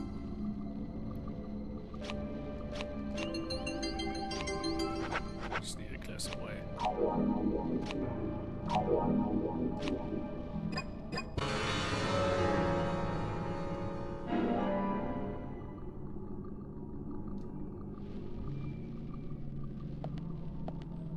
Yeah, I do think like Hollow Knight will be a thing where if I do play it again, the optional stuff will be avoided by me for sure. I've done you. Thank you.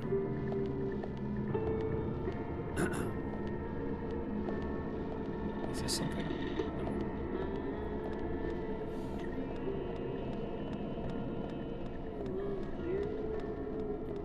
So, like, Blueprints is kind of the puzzle equivalent of that, in that it took me a while to get to the end game, and then when I got to that, I was like, oh, I'm in the end game? Because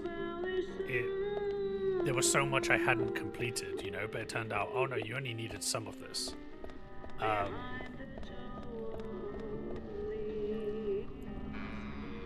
And now I know I can go back. Oh, you have played Blueprints.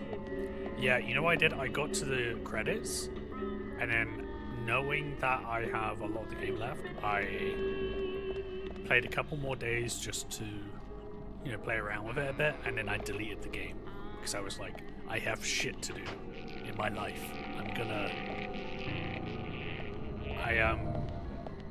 You know, I need to cut myself off. I did the equivalent of like pouring the beer down the sink, you know?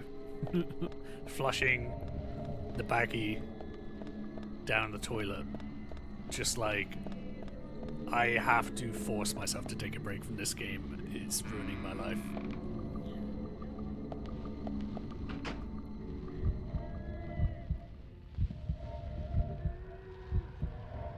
Wait, how did it give you motion sickness? That's interesting to me.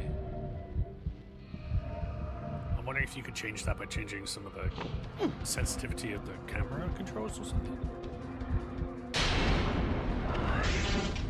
See you.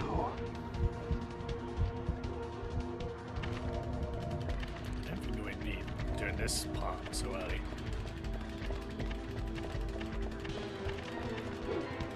The walking around. But you didn't have that problem with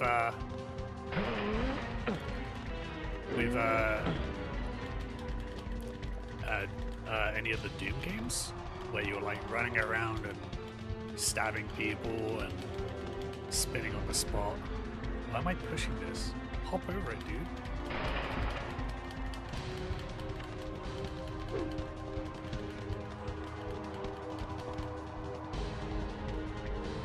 This is so dumb. Oh god. Oh god. Oh no, I still have to push it? No, he's right there. Oh shit. Okay, is that a game over or is this a quick time? I don't like the stick ones. When it like pops up the button to press, it's... Man, I gotta say, these sequences are my least favorite in the whole game. I prefer the driving, because at least that's like fun, bad. Where are you hiding? I do think more people should mess with camera controls when they don't feel right with a game, because I can't believe how different Metroid Prime 4 felt after I fucked around with the controls, you know? Need to go now. Watching Friendship tonight. Is in the Tim Robinson movie? Is that just coming out for you guys? But anyway, that movie is excellent. I love that movie. It was one of my favorite movies last year. Especially if you like I Think You Should Leave, that style of comedy. It really does nail that. It's just come onto Paramount Plus, I see. Well, enjoy. That's a great reason to leave the stream. Do I have a... I think... Yeah, that's the most Tim Robinson relevant thing I've got for you.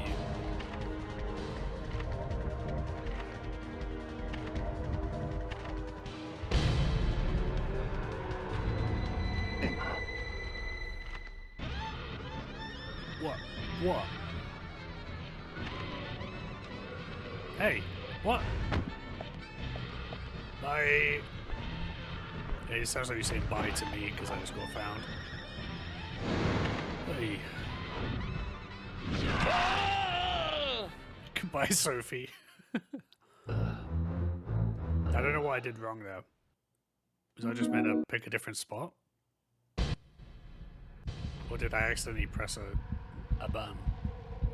Where are you hiding? Not in the cupboard.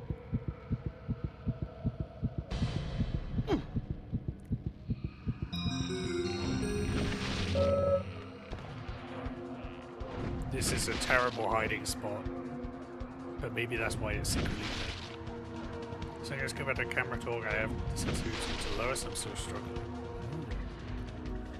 Actually, a lot of time I end up turning the sensitivity up. Because it bothers me too much. But I know I'm kind of a lost cause when it comes to games where you need to be precise with aiming. Oh, that was it. I pressed the wrong button. I can't believe he saw me.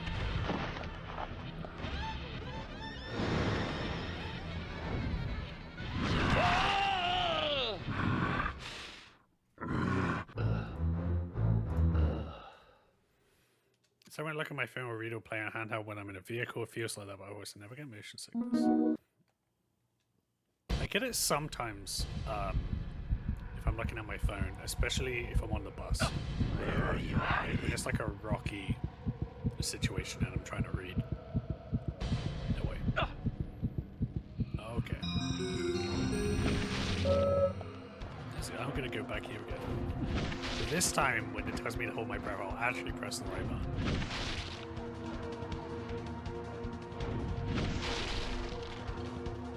He really decimates that door, doesn't he? Is the game volume like good now? Would you say? He honks in.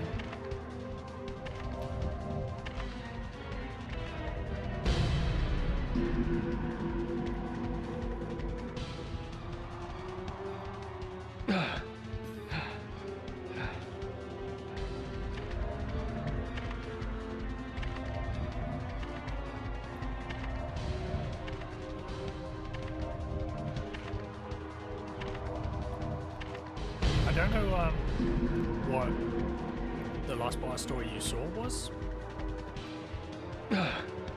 This guy is like kind of the he's called I think we just call him the Raincoat Killer. Like we think he's the guy who's killing people. But, you know, we don't know his identity. And he just turns up sporadically throughout the game and then I have to hide from him. But as of last time I streamed this, we now know that someone was around as the Raincoat Killer, like back in like the 50s. So he's been around for a while. So either he's like a supernatural thing, or like someone else took up the mantle or something. Also, he was seen fighting people because the government came into town and sprayed this gas that like made everyone violent. And that was a story told to us by the guy with the skull gas mask thing, because he remembered seeing it when he was a child. And then something from that chemical seeped into the ground, which is why the seeds are like evil. And why rain is bad here. Getting on board. Maybe it goes for this thing where someone picks up, sometimes too, yeah. Although, I'm not going to bet on this game making much sense. I think for next stream, I'm going to make a list of like a tier list of suspicions. Let's go. So I have some ideas. Oh, is there nothing in this room? I thought. Agent Honor. Yeah. I got so much honor for hiding under a table. I'm such a hero.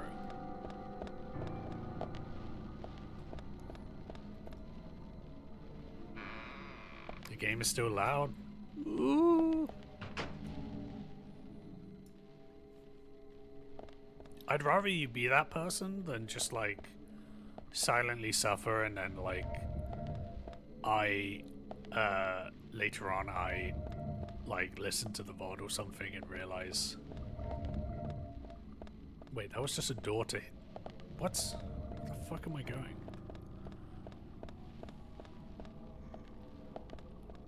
Yeah, I'd rather know now rather than like be, you know. If I get a headshot, that should be a one-hit kill, right? Amazing. Yeah, that's not one. That's not a headshot. Yes. Yeah, I don't want to. I've had only a few times, but a few times when I listen to a VOD, I'm like, it just sounds like my voice is too quiet, or sometimes like the game is too quiet, and I'm like, oh, I wish someone had mentioned that, you know? So I'd rather someone say it than not.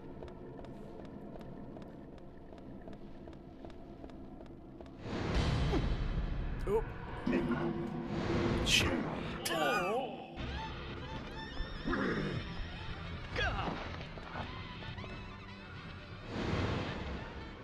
Oh, is that it?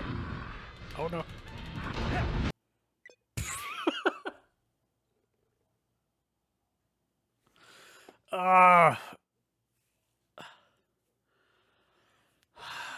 This is the second crash today. I love this game. So good, so good.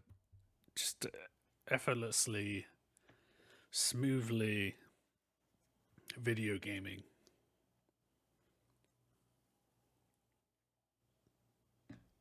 Yeah, that's metagaming.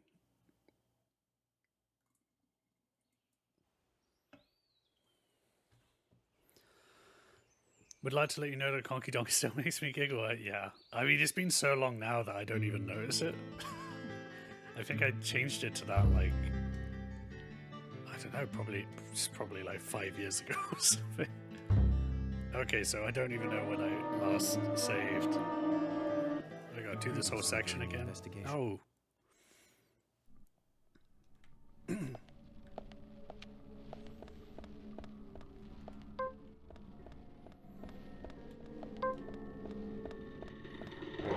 Yeah, I'm just not gonna ignore you guys, because fuck you. Yes, we are gonna skip this. I gotta do the profiling thing though, I can't skip that. I gotta watch him smoke his goddamn cigarette.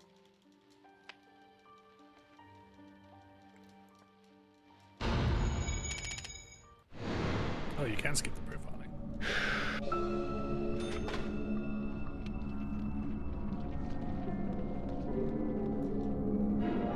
Get my floor ham.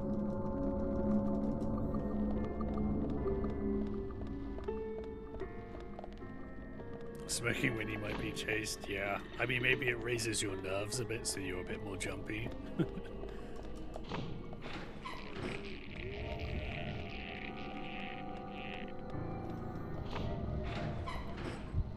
Okay, yeah, I go in here and then he's like, oh, come in. And then I run away. And I go into another room. VIP, gonna make myself a coffee. Yes, that's very good.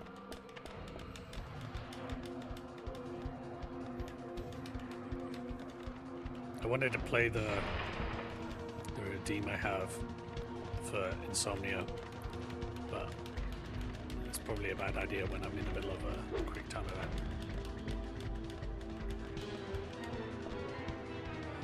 So dumb I have to push this.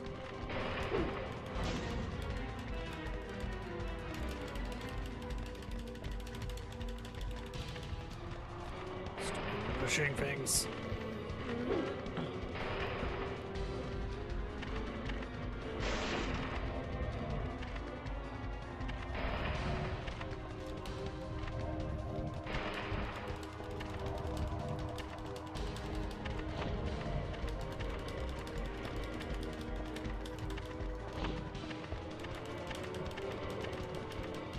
What? I just ran around into the room he was in. Where are you hiding? Yes. We're skipping this. Go under here. You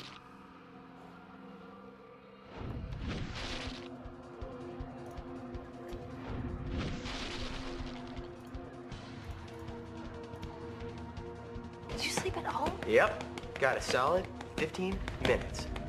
They say that's all you need.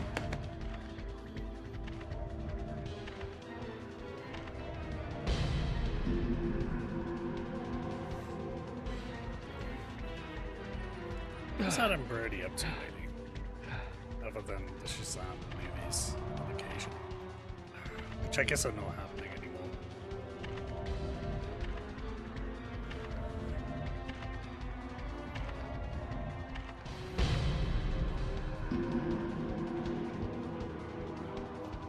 I know it, like in general, revivals are a bad idea, but I would totally watch an OC revival. Mostly just because Rachel Bilson and Adam Brody have such good chemistry. Adam Brody has great chemistry with everyone, to be honest. Everyone should watch The Kid Detective. He's very good at it. That was a very underrated movie from, what was it, 2020? I think it was one of those things that was shifted to streaming because of the pandemic, maybe? Where are you? Nope, just gonna stay here.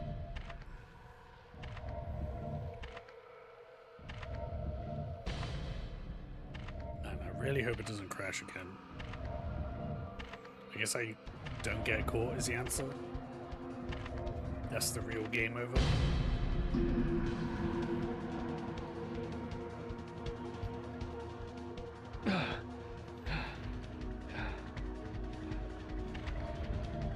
I don't know if holding your breath is worth it if at the end of it you're gonna go,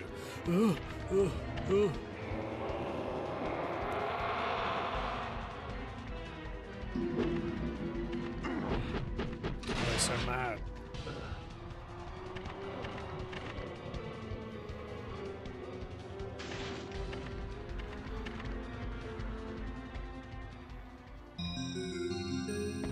What if it's one of those things where, like, he's meant to, like, he has this build as a person, as like a...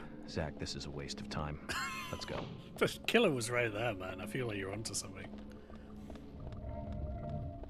They're not really a fucking place to save anywhere here. Normally there's a, like a phone.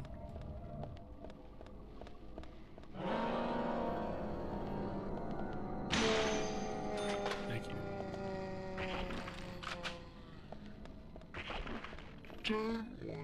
To die. Okay.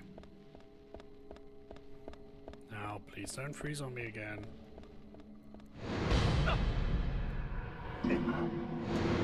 They changed the goddamn button? I was ready to press B. And I did press it, just like right at the end. Thank you. Oh, it didn't crash. Oh, okay, bye. You just wanted to scare me? So this guy doesn't want to actually kill me, he just wants to kill the women. And you know who hates his mom? George. George's mom like went and whipped him when he was a kid. I think he's got scars all over his back. I have a thing against women. Just saying.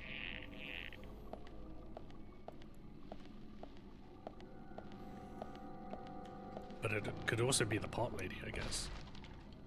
What's this? Oh, it's a box. Do I have any kind of...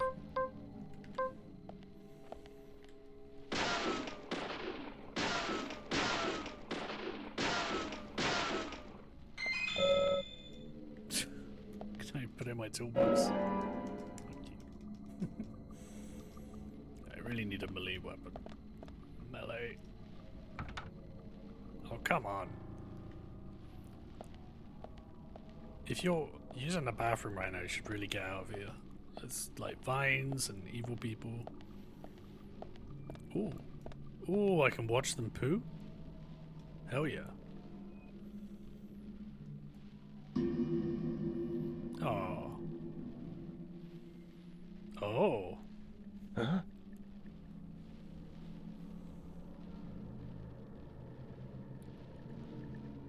Police badge? Thomas? Okay, well, how do I get in there? Oh. Oh, she was using the bathroom. I'm so sorry, ma'am.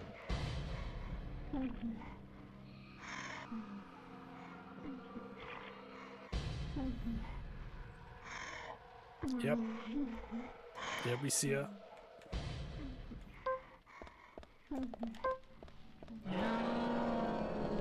Bullseye. Bullseye. Nice shot. Great, great.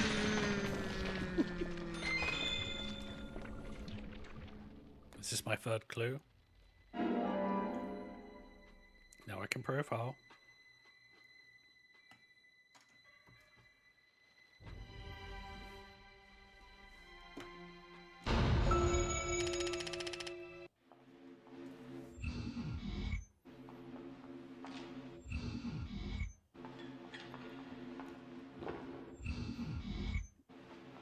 Mysterious woman in a red dress. Thomas, nowhere to be seen. Perhaps they're one and the same.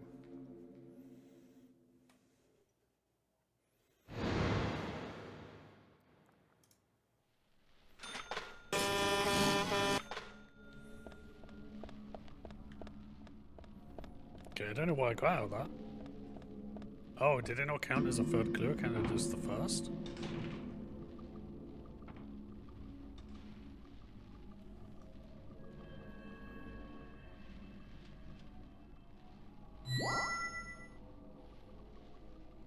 Okay.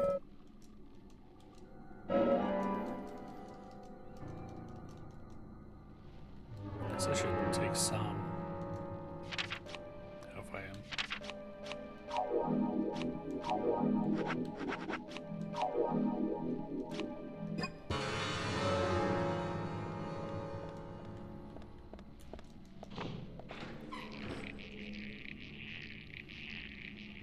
I should bring some fucking shears with me. Solve a lot of problems. Oh, I see some vents here. I'm gonna get some ladies running on the ceiling. Time to bring out the magnet.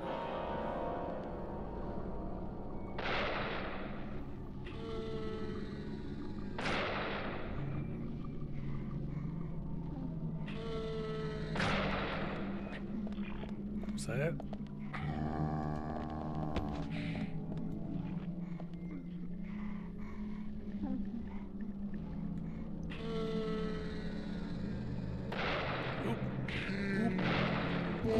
Okay, that was bad, that was bad.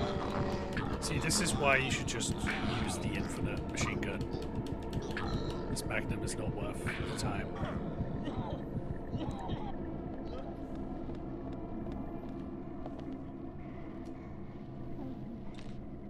Reload's kinda cool though. Thank you. Thank you.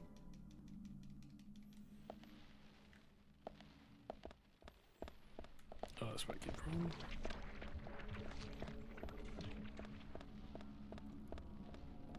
Another van? Does that mean another lady? Again, I haven't got anything to smash these with, so I have to shoot them again.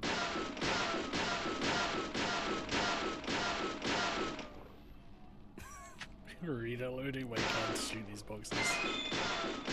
It'd be very fun if it's just ammo for the gun I just shot. Okay, no, it's first aid. Oh no, this first aid kit has so many bullet holes in it.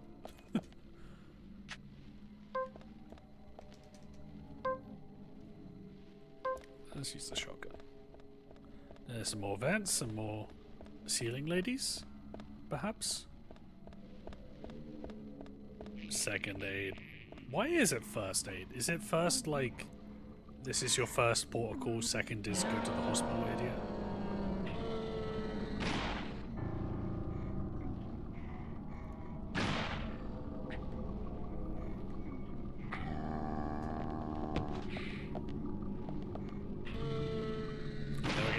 Fat ass lady.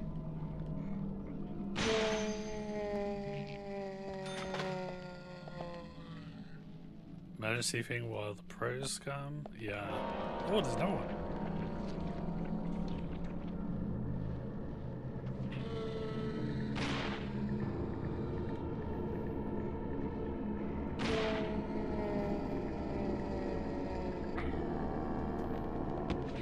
This is an attack button then.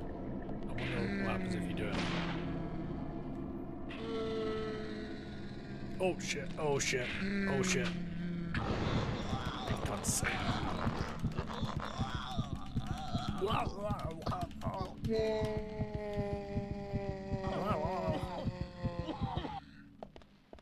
Turns into a fucking Daffy Duck when you get strangled by her. There you go.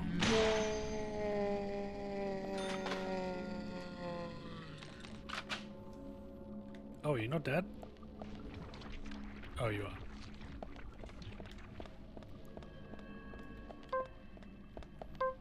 Wabbit season.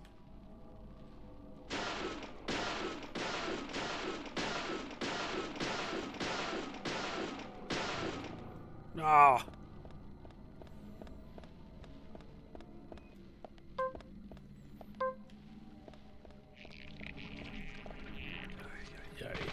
Yes, great. Bullseye. Why is this the best gun in the game? There's nothing even close. Bullseye. Amazing. You're right, York. It is fantastic, amazing, good shot. Nice shot. Okay, go solid.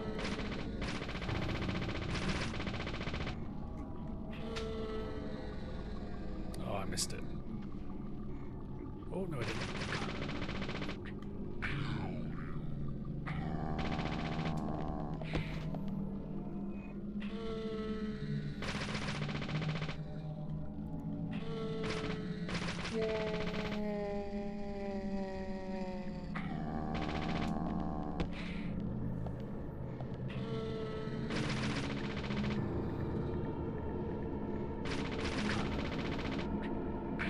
Yeah, who needs somehow F when you got this?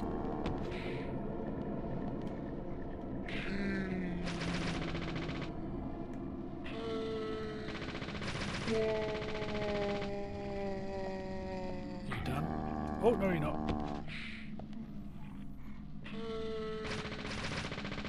This is taking longer to go this way. But it like never misses. Ay, ay, ay. That was my bad. No.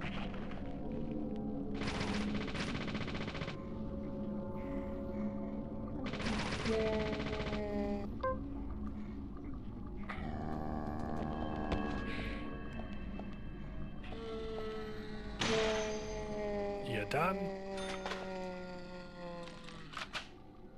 It's just Gorkness is very confused by the noises of the game. Yeah, that's totally fair. Just hearing I want to die over and over. Do I need to sleep? No. Agent Honor. I'm gonna change my suit. I don't want to get any of those flies again.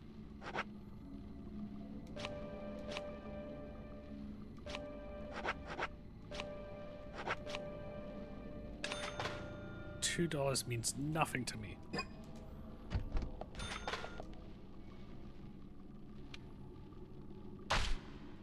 Ooh, and then bullseye, amazing. Yeah, there's so many, everything in this game is clashing, you know? Okay, I did a thing. Oh, did I start cussing because I did want to save? Let me get this.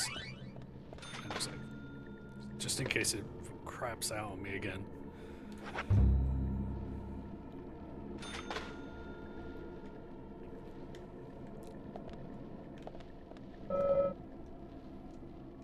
Ruby in the toolbox. Fine.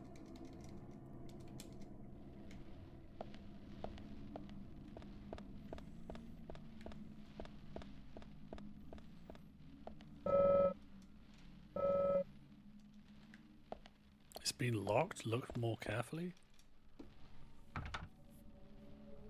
Maybe about to turn the lights on.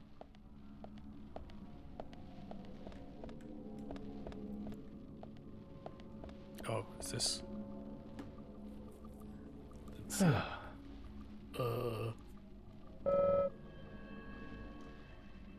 Lighting is red and the switches don't seem to work. Blah. Okay. I pressed this one. We like red. Oh, so rainy out today. Now I can go? Yeah, red means go.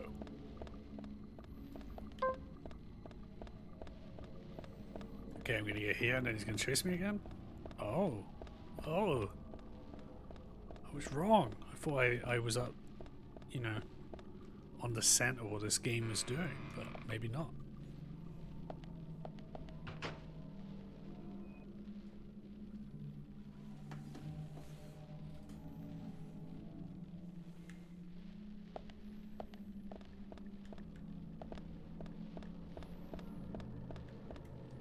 I just don't want to be chased by this fucking guy again.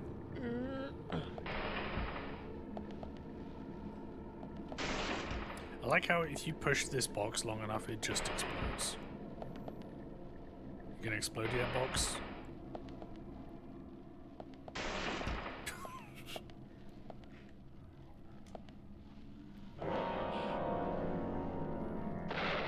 Hey, that's not fair.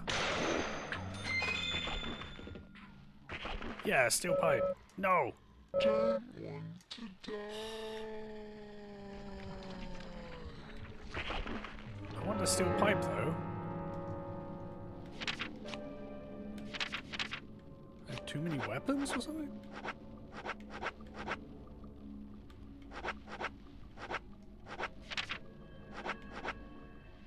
Oh, I should probably have some of these to be fair.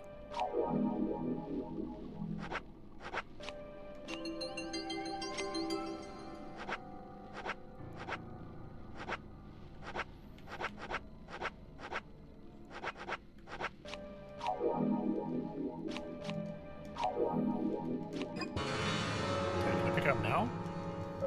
Fuck you.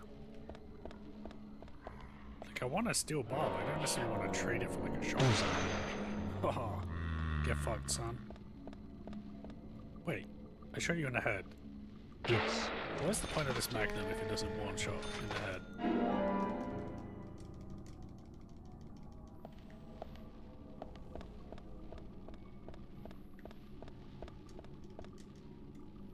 Only the most honorable agent will hop over a small box.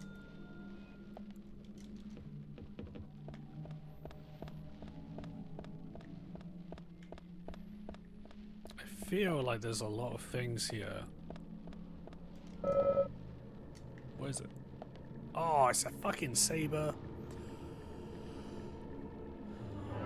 Can I send anything to the toolbox?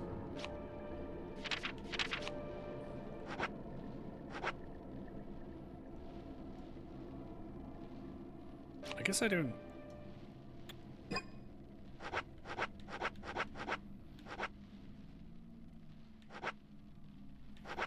Can I just throw away the shotgun shells?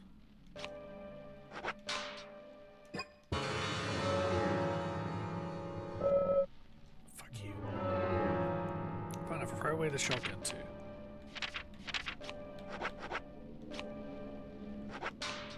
I have so much money I can just buy them. It's fine. Thank you. That's what I want. It's the most fitting weapon for this game. It makes the most amount of sense to have this. To fight the zombies. And solve the crimes.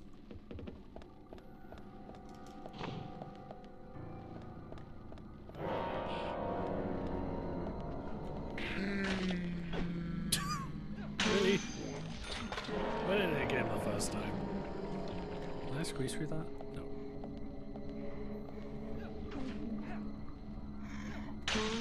Thank you. Can I push this? No. Okay, vines on the door usually means you can't go through it.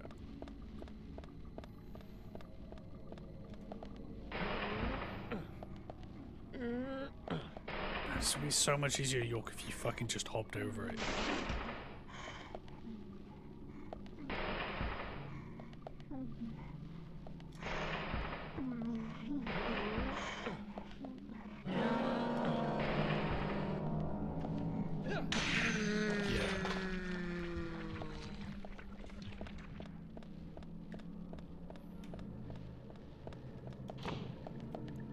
my clue.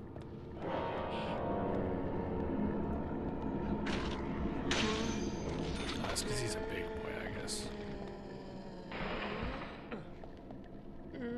Oh, man. If you're aware a shotgun for this saber and it's gonna die so quick. But it's a saber, at least it's cool. I can see them over there. She's got like a fire torch? Or flaming crowbar?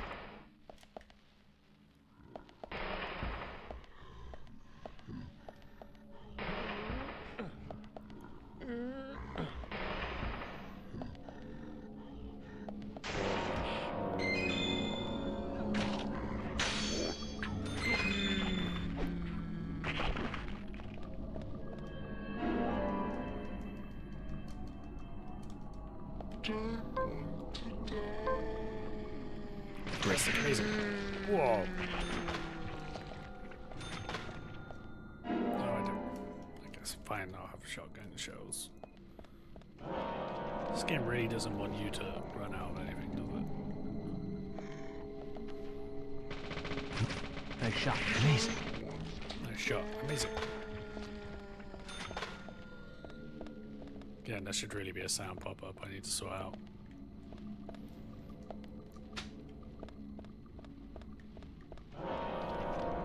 Another one. That was great. Amazing.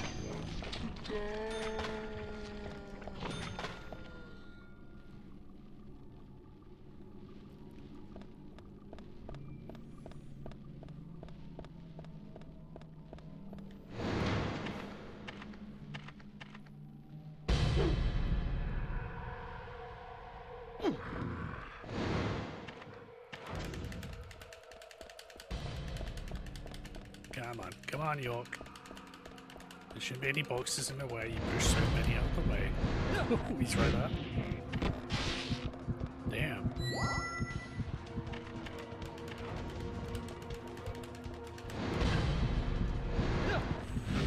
Oh, I actually pressing the buttons this time. I don't know what it is about. It's the speed of that line.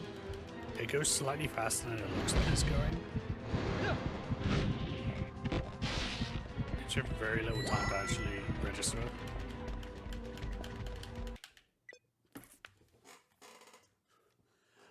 Three times in one session? This is nuts. No, I didn't want to... Shit. I'm adding...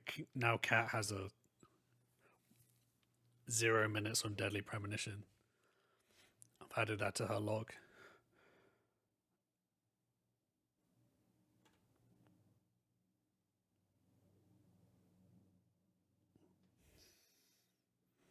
I am slightly out of focus.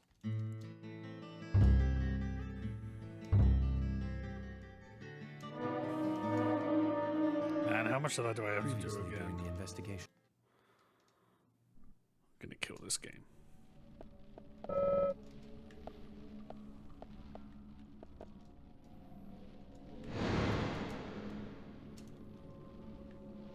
Yes. So now.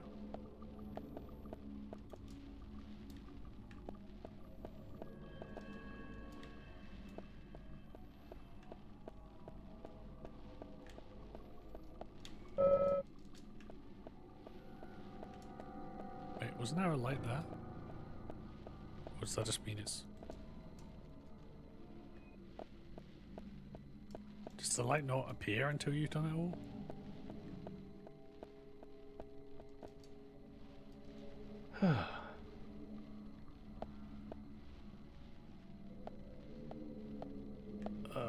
Oh. I was facing it wrong. Wait? Whatever. Okay, we'll just keep this quick so it's just... Actually, maybe I'll keep the shotgun. I won't bother with the saber this time. Switch really doesn't want to today, yeah. I don't want to blame the Switch, though. I mean, this is the Switch, too. This is the best Nintendo can do with this. I feel like I am... This is a bit poor representation, because I think the Switch version crashes more than any other version. But I mean, that just means more reason why they should have sorted this out, considering it came out like, I don't know. Oh, it's the fucking audio's going weird again. Right, whatever. But they had a long time to sort this out.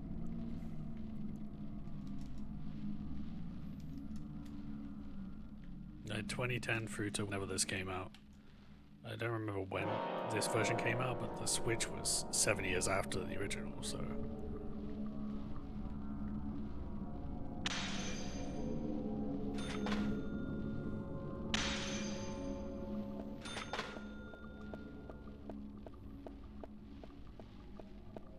And I'm gonna make so little progress today purely based on having to do everything twice.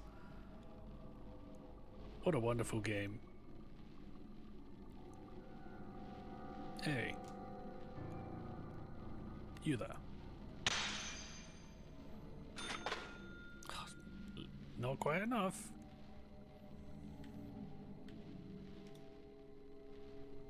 What? Did I made that, push that box into the afterlife.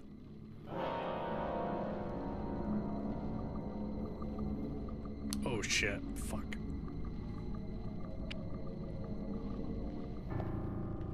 You dead? You are now. Oh my god, this... At least it's... Some of these boxes are just getting deleted, like as a mercy to me. This is my least favorite part of the game, is pushing these boxes.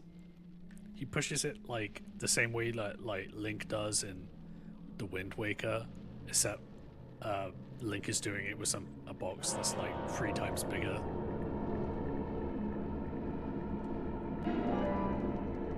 And doing it twice as fast.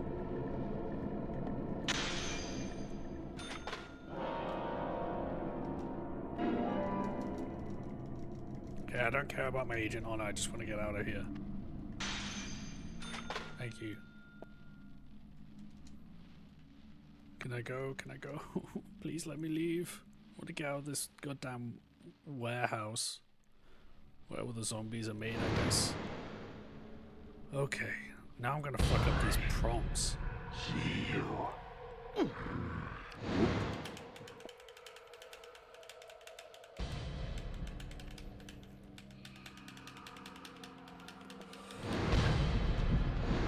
Yeah? Let's go, York. Keep up, keep up.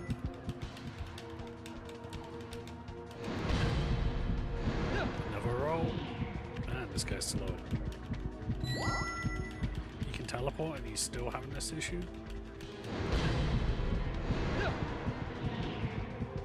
Maybe try swinging in a slightly different way, my man.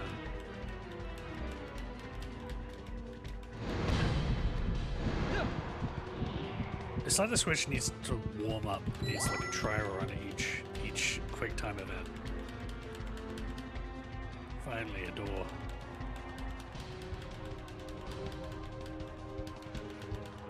It's funny how technically the most like action-packed moments are absolutely the worst parts of the game.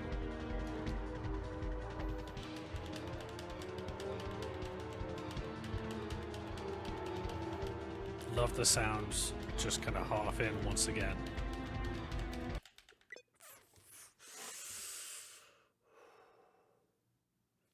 Is it possible? Is it fucking possible to finish this level? I got further. I got further.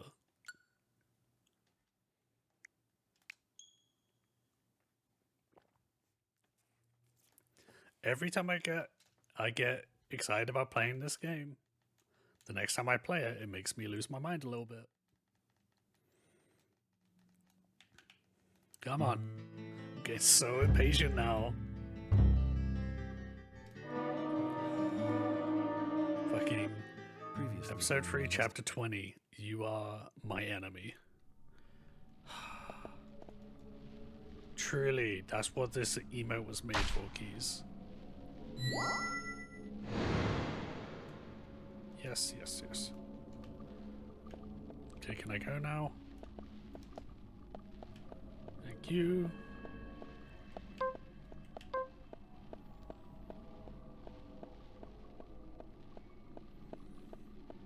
Blindfold run.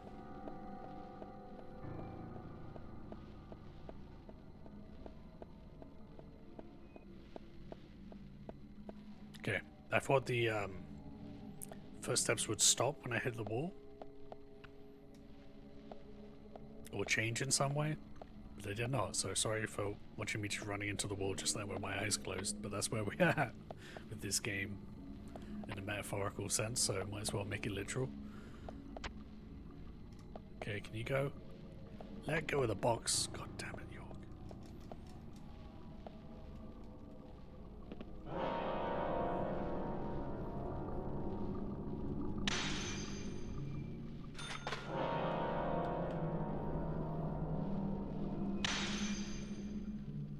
I don't think that's the way. Oh. Honor, will you save me from crashes? I just need to finish this chapter. I just need to get to another save point at least.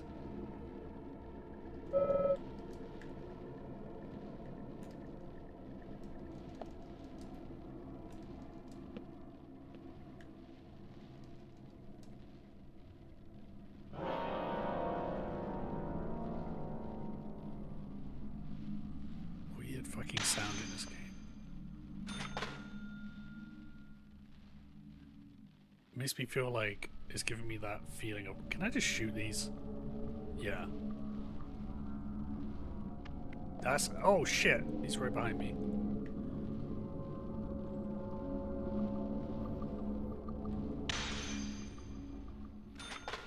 It actually makes way more sense to just shoot these things. Oh, pickles. Pickles. Oh, wow. Me getting canned pickles made that character disappear, so I didn't have to kill her, at least.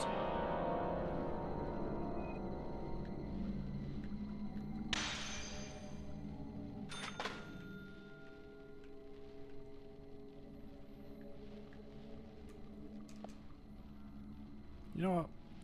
I'm gonna go back to this submachine gun. Fucking hell, man. What's happening here?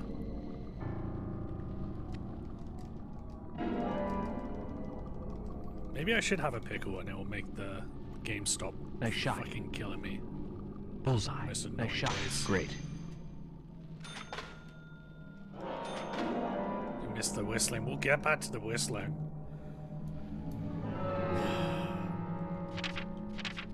I want to get to the whistling too.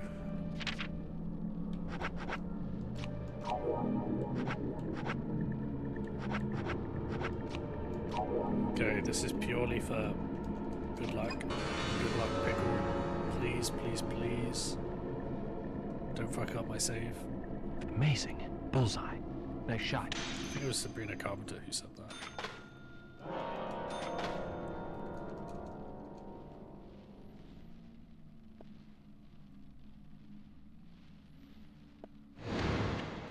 Okay, here he is. Here he is. Yeah. You see me. Oh no. Then I run. Agent Honor? The Raincoat Killer got Raincoat Honor? That's my honor. Son of a bitch. God, I can't believe I got to dodge him in the exact same way like 4 times. To get back to where I started.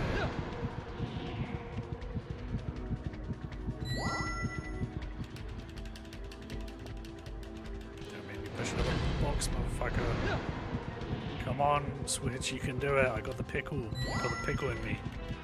I got that pickle in me. Come on. We can do it. We can do it, Switch.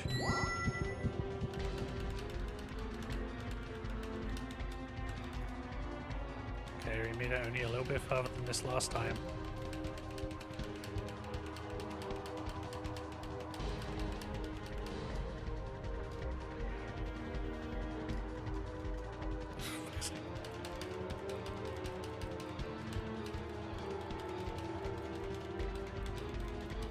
like how many shortcuts this guy gets.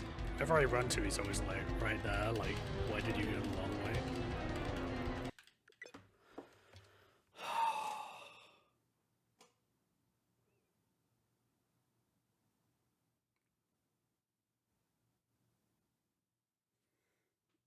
Okay, this is where I Google Deadly Premonition, Switch, episode 3, chapter 20, Crash.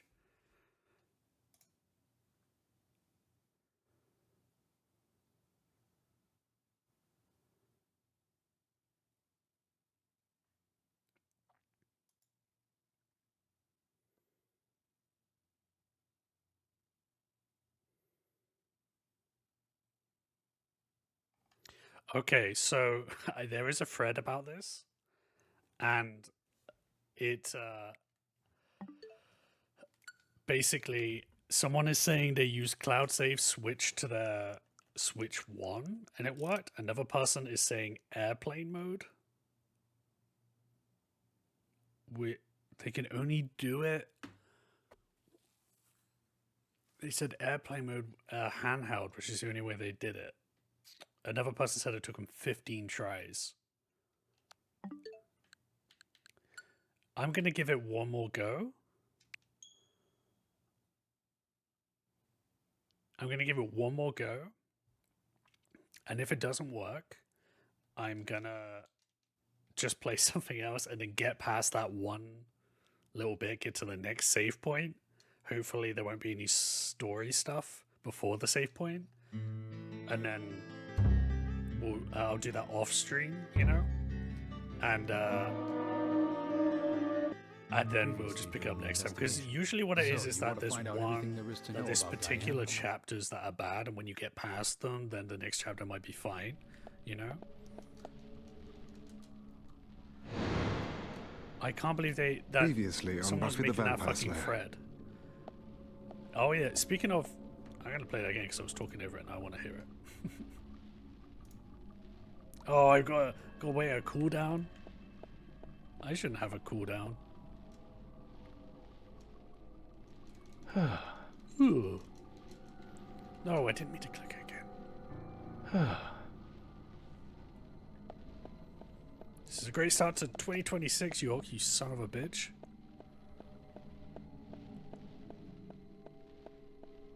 Anyway, the previously on Buffy thing is good to be done today because I did start my restart my Buffy rewatch. It's been stopping and starting a bit as I got into season 4. Oh yeah, this is where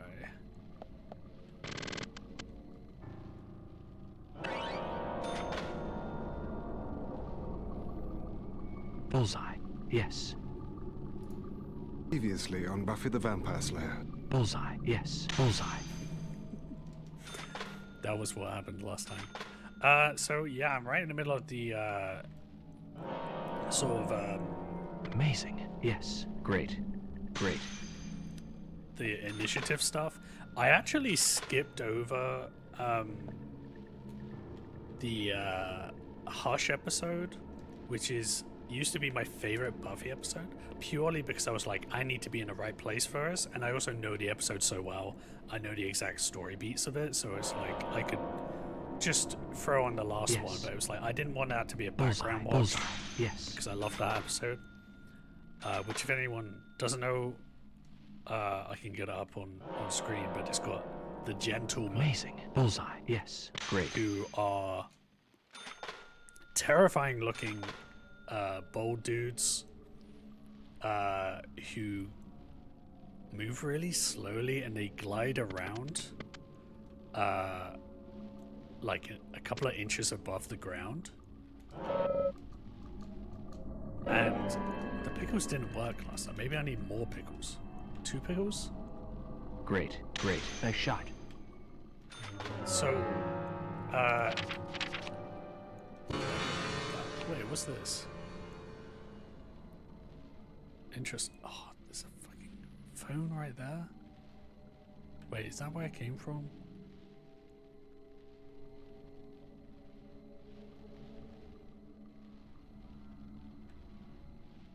gotta go through here, and then when I get in here, that's when he chases me, and I'm right literally there. I think that's where the game was crashing, but I need to get through here. Or maybe I was in there, and then I'm so close to the fucking phone. That's so maddening. Right, better. Let's see.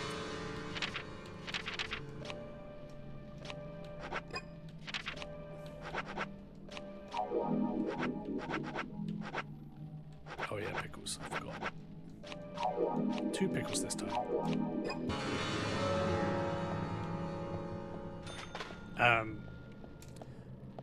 But yeah, they're terrifying, and they go door to door stealing people's hearts with like a scalpel. Bullseye. Great. And Bullseye. Great. They also steal the voices of everyone in Sunnydale.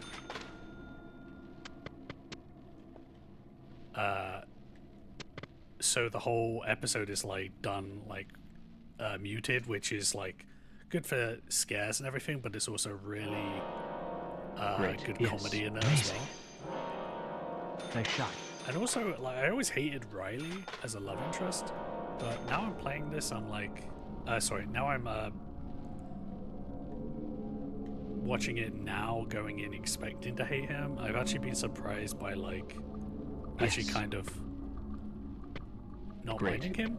Like, he is kind of boring. Great. But I feel like they sort of know that he's nice boring. Shot. Amazing. And the initiative is terrible character, and like the way they're pulled off, they're meant to be cool, but they're really fucking not cool. But that makes them kind of amazing to me because they're so shitty. That's really funny. And like the last episode, we just found out that like all these fucking guys that are like hunting demons as like part of this military outfit hidden under a frat house. Despite all their training and years of doing this, they've never heard of the Vampire Slayer. They've never heard of the Slayer. So it's like, okay, you guys are fucking terrible at this. Which is really funny to me. Okay, never evade. Yes. Maybe I'm going like too fast. Maybe if I go a bit slower and I just take that pickle juice with me. Got 2 pickles in hand. I'm the pickle man. I can do anything. Watch me soar. I can do it. I can do it. No game will crash with this much pickle in my heart. Pickle, pickle, pickle, pickle, pickle, pickle, pickle, pickle, pickle, pickle, pickle, pickle, pickle, pickle, pickle, pickle. Everyone hold your hands up and chant pickle.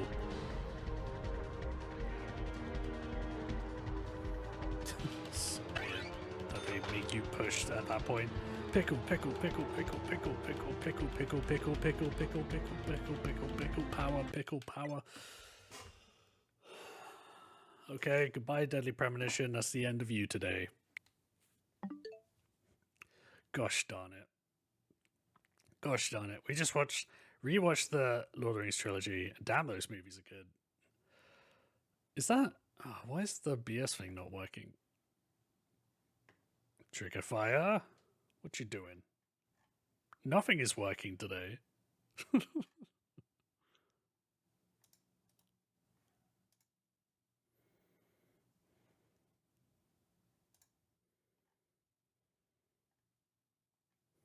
Maybe if I do it for you?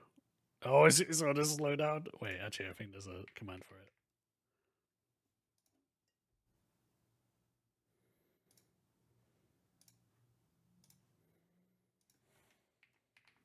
Surely it's just BS.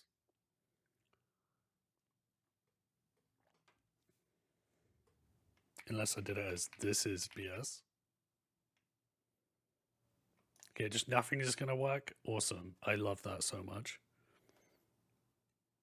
If I, like, flip it to and from.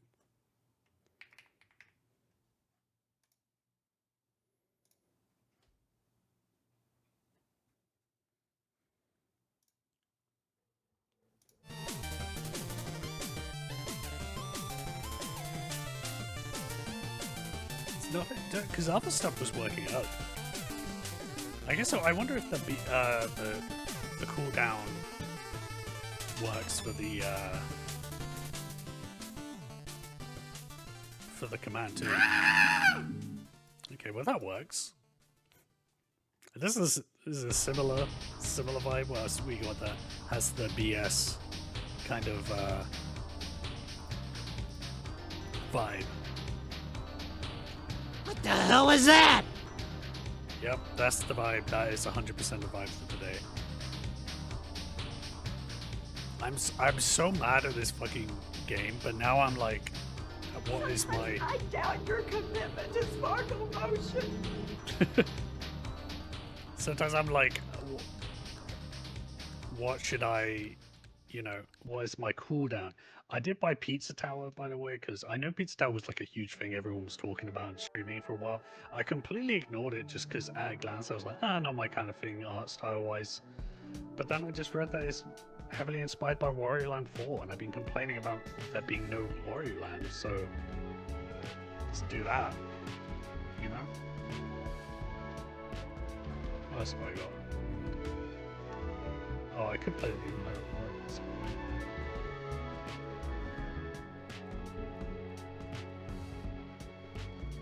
Did you finish Metroid? Yes, I did. Metroid Prime 4. I still have Metroid Zero Mission to finish though. But I want to save that for once I do the finish hard mode of Metroid Prime 4, where you get the 100% ending. Because I didn't do that last time. How did you like it? It is not great. Not great. Not great. I mean, it's a very good Samus simulator. Like I enjoyed it to an extent, there was like I enjoyed, once I got the control together, jump up. The ability to jump. The ability to jump up. Yeah, there's so... Once I sorted out the controls, I do think it flows pretty good, like gameplay-wise. But by the time I got to the end, I realized, oh wow, this really... The funny thing is, people were complaining about the central area where you're on the bike. Like, there's nothing in there, right? And I was like, I don't mind it because I like driving around it. And it's like, this is just the in-between spot. Instead of having a loading screen or something, even though there are loading screens, this is it.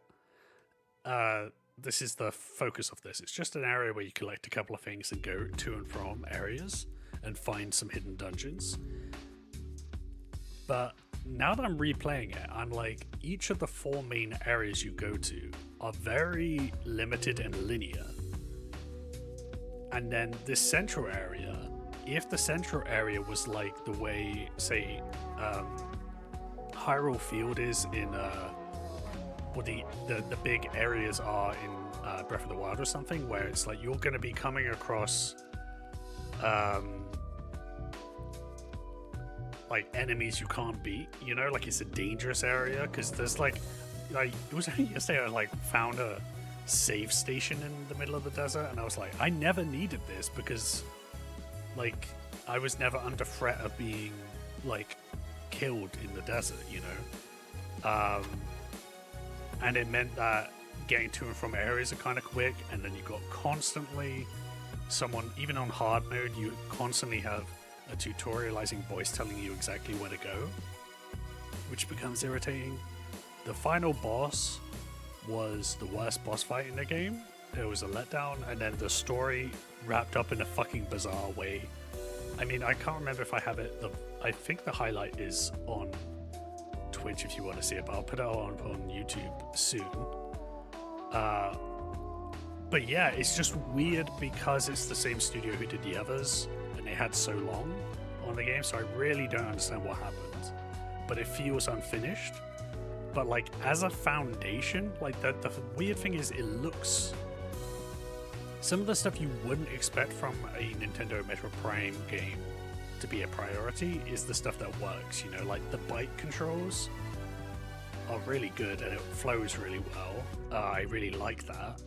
And the graphics are great, the resolution and the frame rate and everything, like it runs really well. So it's like a lot of dedication was put into that. But then the actual story is like non-existent. Everything is empty, you know? Like it's so much emptier than the other games. There's like no story really to uncover. There's no bonus things. And even little things that I wouldn't normally have found myself complaining about, like, you know, I don't care if Metroids are in a Metroid game as an enemy type, but in this game, you see Metroids right at the start, and you're like, oh, Silex can command Metroids. That's an interesting wrinkle. I guess Metroids are in this game.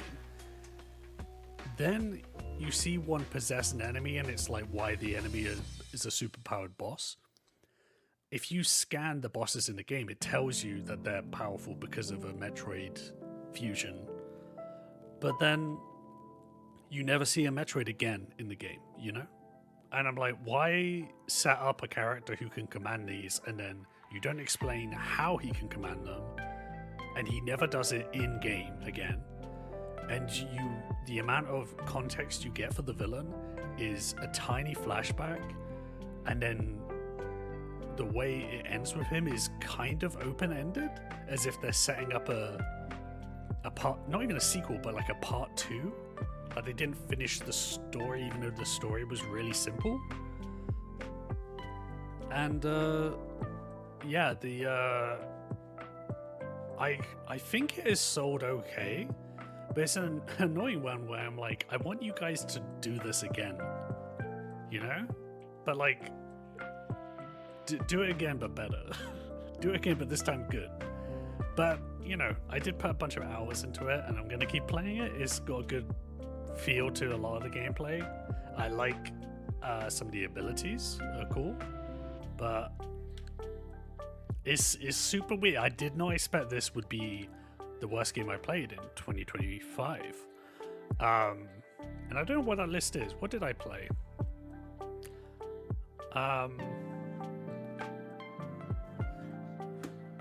I tell you what, can you make on backlogged, can you make lists? I can't remember.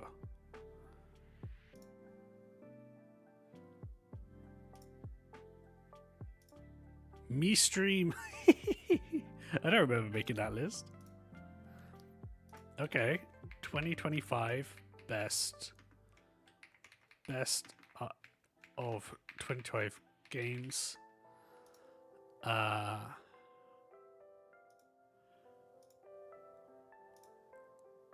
Okay, and then let's order these. Death Stranding 2. Did I switch to the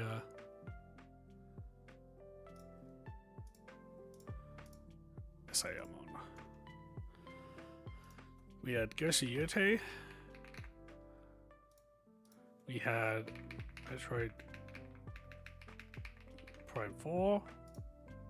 We had Blueprints. I didn't play a lot this year, like of new games, I guess. Beyond these, what else came out this year? Oh yeah, Bonanza, and then Mario Kart World.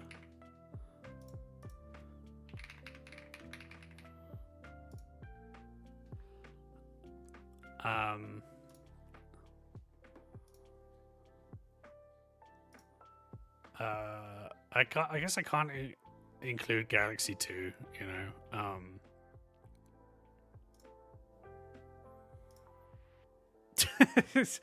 Toy Stunt Bike Tip-Top's Trials. How was that? Oh, Dispatched. Dispatch. Sword of the Sea.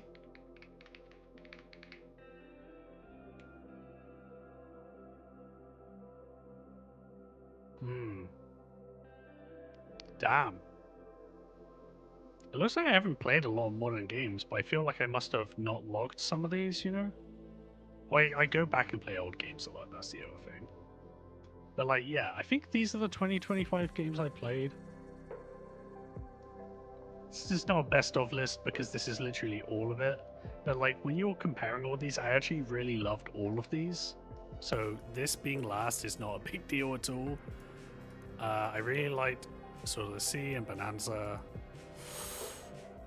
I feel like the Blueprints was like more of a shocking thing to me. Bonanza was great. Sword of the Sea was amazing.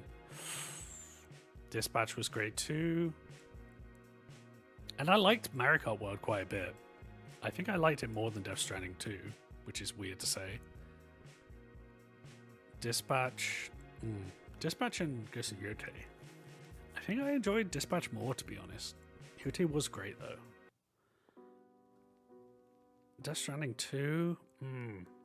Maybe it was better than Yotei, actually. It feels weird having Mario Kart in the category at all, you know? But yeah, what are your favorite games of the year, everyone? What did I miss? Someone just got you Sword of the Sea. Oh man, it's so good. I don't know if it's...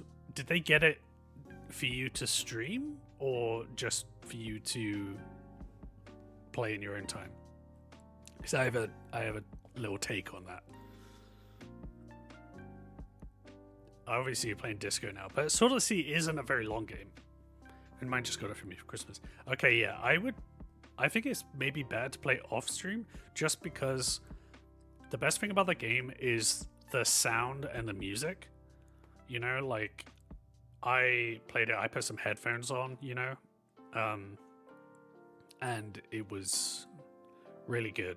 And it's a beautiful game, and it's something like 4 hours long or something like that. But yeah, it's really chill. If you just want a chill game, you know, where you can just like go with the flow for like half an hour, you know, wander around and then be like, oh, I progressed a little, you know. I've been trying to game a lot off stream too because I don't want game to just be a stream thing, so I might do off stream. Yeah, and some games it's like, for me at least, it's like Blueprints, I'm never going to do that on stream because I was like, it would be painful for people to watch me like struggle to get a puzzle or to walk past items which I'm missing. There's so many times when I would go to the security room in that game and then be like, where are the items in this level? What's the inventory? And then the inventory would be like, you have 5 keys. And I'm like, where the fuck are they? And someone would have seen me just walk by it, you know? But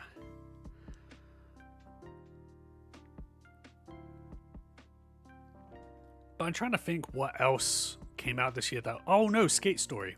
I did play Skate Story at the end. I just didn't add it to this. Whoop. I have not... See, I can't really comment on Skate Story too much because I haven't finished it. But honestly, it's up there right now. But like, it's like more like, will it fall further down the list, you know? Is there a way just to view all games? Oh, nominate your favorites? Hades 2. See, I need to finish Hades because I've beaten Hades like I think two or 3 times. But what is it? You have to beat him like 15 times or something to get the actual ending. So I feel like I need to keep playing it and get what I can from Hades 2, from Hades 1 before I do Hades 2. I kept saying the wrong game there. And I really want to play Silent Hill F.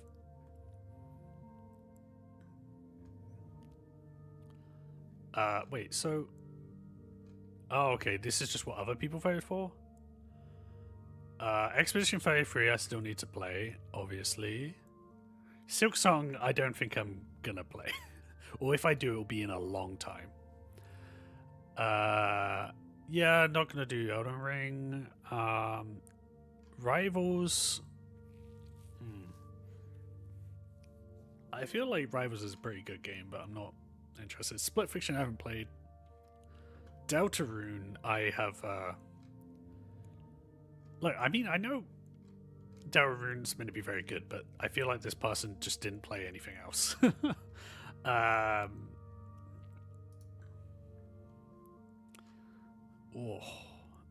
mean, I might as well vote, right? Game of the year, best gameplay.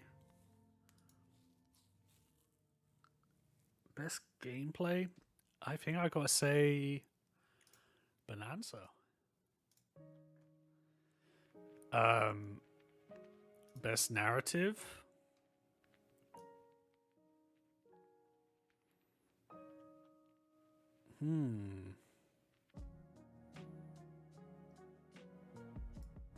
I don't know if narrative was the best for what I played this year. Like, Yote had a good narrative, but it was also a fairly, like, simple story in a lot of ways. Sword of the Sea has very little narrative. Death Stranding 2, I guess, would be my best for that. It wasn't a perfect ending or anything. Best art direction. Wait. Oh, I can't. Wait, I didn't.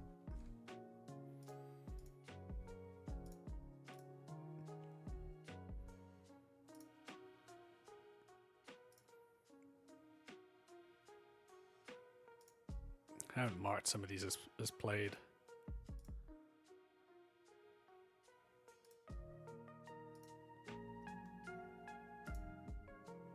You need to play Hollow Knight first. Yeah, it seems that that's the way it goes. Silent Hill F was a lore hyperfixation to me. Laurie finally wanted to play, but I know so much about it. I've heard a big Silent Hill fan I follow like talk about it, and the way he described it sounded really interesting and made me think this is probably like one of the more interesting games. But the blocker I have with it is thinking I have not really played enough of the Silent Hill games, and I want to play Silent Hill 2, but before I played Silent Hill 2 Remake, I wanted to play Silent Hill 2 the original, and that's just a series of things in the way of me playing Silent Hill F. Best art direction, I think it's Blueprints, actually. I really liked the way this game looked, and the way it was almost like, it was like painterly, you know? Best soundtrack, Blueprints had a really good soundtrack, actually. Sword of the Sea. I think I'm gonna have to go Sword of the Sea on that. Best multiplayer? Wow, I only have one multiplayer game here, right? And the game of the year.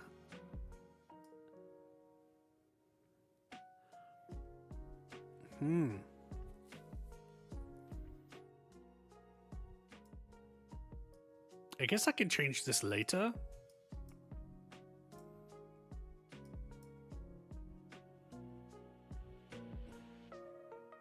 Maybe Blueprints. This is what I'll go for now. But I do think that Skate Story might jump in.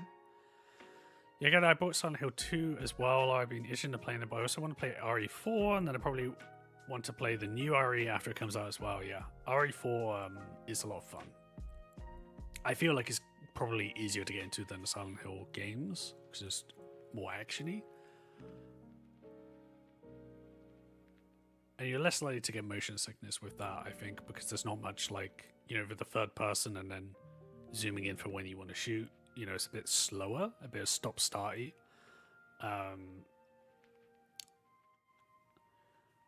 You played a lot of games, but not necessarily finished. Yeah, so were there any that you were like want to highlight? Because I'm really like struggling to remember things. You know, obviously, there's been a lot about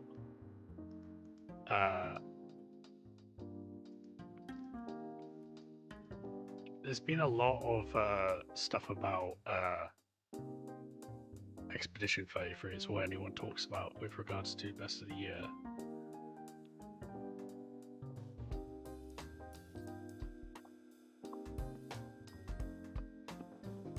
There just needs to be I just want to see a list of games from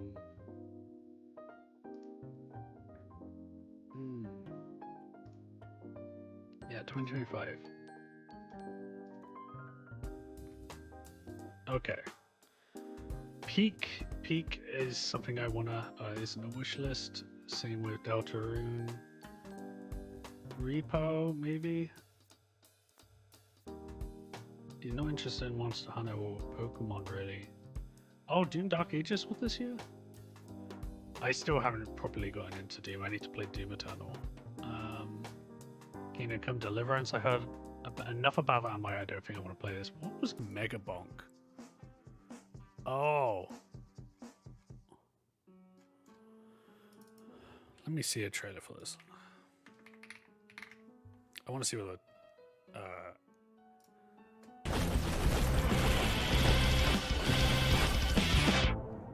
let me know if this is too loud. This is too loud.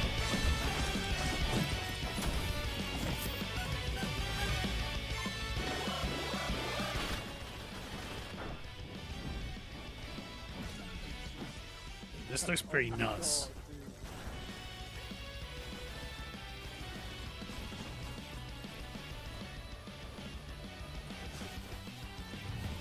A lot of skating around in 2025.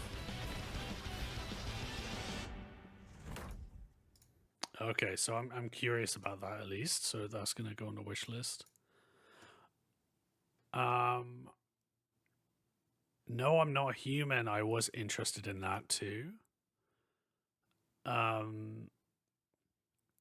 Arc Raiders is out, but I didn't want to play that because of the AI stuff. Power Yakuza, I still need to play other Yakuza games. South of Midnight, I've heard was good.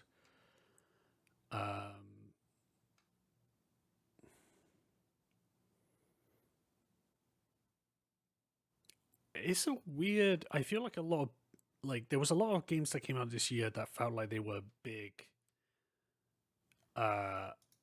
But were like, oh, Haste Broken Worlds, I remember looking good. Oh, Little Nightmares 3.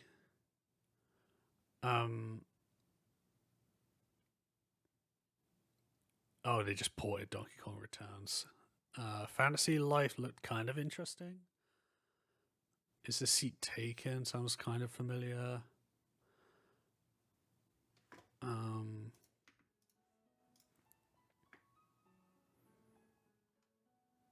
Oh, Citizen Sleeper 2. I wanted to play, but I was going to play the first one first. And I was going to do that on stream, actually, but then I found I had no voice acting, and I was like, that's going to be a pain. Cosmic Invasion, I'm curious about, but I don't really want to pay full price for it, because I don't play beat-em-ups that much.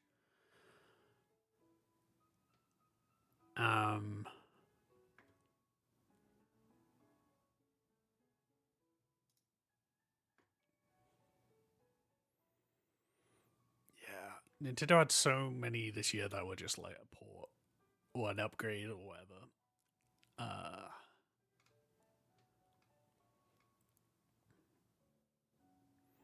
Could have sworn Dinkum came out a million years ago.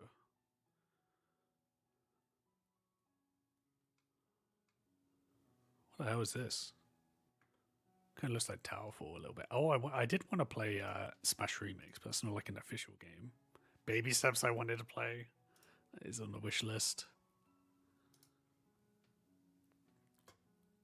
Yeah, unless I'm like losing a lot like of small ones I'm forgetting about.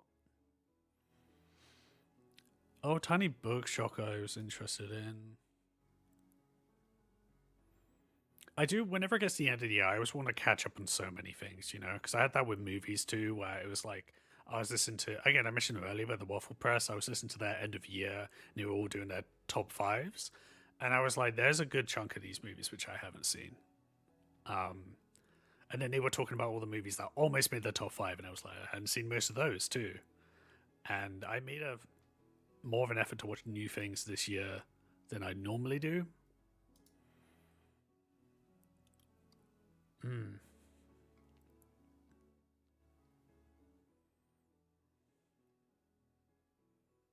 I didn't even realize Fortnite did a Superman thing. Feels weird to put that in as a game. Do you know what I mean? Like it doesn't, like, does it not exist anymore unless you bought it at the time? I mean, I also played this, but that, you know, it's not like a separate game. It's like a bonus thing.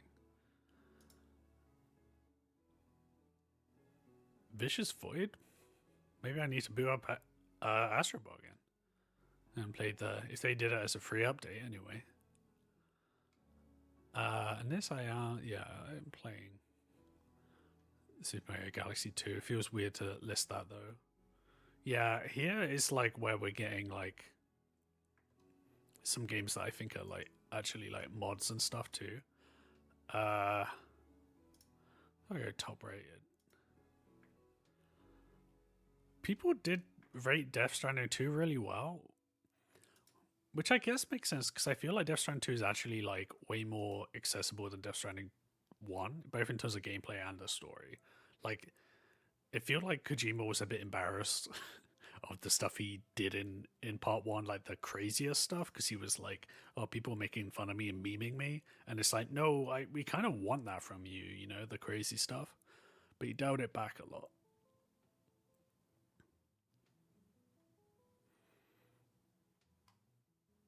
Yeah, also like listing dispatch chapters individually feels weird. Absalom. I was curious about Absalom.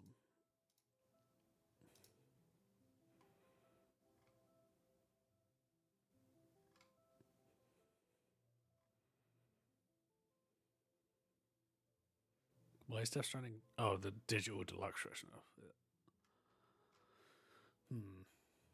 Okay. So what was... Oh, this was like a running game.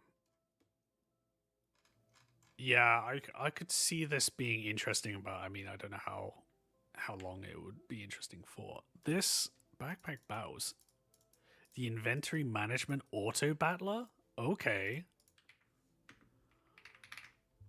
Trailer. That's how you spell it in a different accent than I have.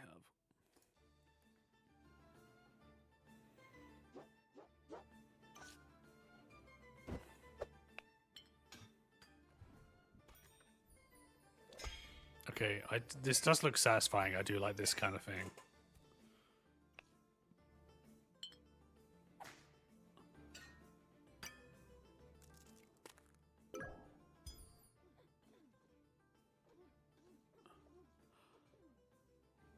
Honestly, this looks like it could be pretty satisfying, but like at the same time, it's the way it looks kind of makes me feel like I'm playing a Newgrounds game a little bit. Sorry if that's too mean. The No I'm Not Human peeps allegedly have been using AI generated images for their games. Really? Fucking hell. Man, it's like becoming impossible to find companies that aren't doing it at this point, which is so annoying because it's like you're all announcing or revealing this stuff, or someone's finding out right at this tipping point where more and more people are showing that they're not interested in using this at all, and they are not happy about you doing it, you know. 2025 games I played: Power Wash 2, LN 3. What was LN 3 again? Hades 2. Oh, no, Little Nightmares 3. Hades 2, Strange Antiquities. What's Strange Antiquities? Is it a cozy game? Because that sounds familiar. Silk Song, Mika and the Witch's Mountain, which I don't recall. Repo, I've heard about, but I don't know what it is really. Is this seat taken? How is the seat taken? Because that's the one I've heard mentioned quite a bit. But yeah, I'm also pretty cheap with my games, you know, like this is why I play games late a lot of the time. Is the sequelish to Strange Horticulture? Right, I remember Strange Horticulture. Cat played that a lot. Okay, maybe I should make a list of best of 2024, because maybe it is more likely that I've played that.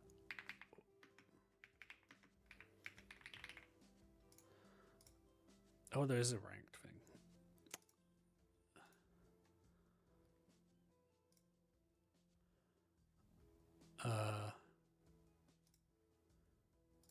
No, released.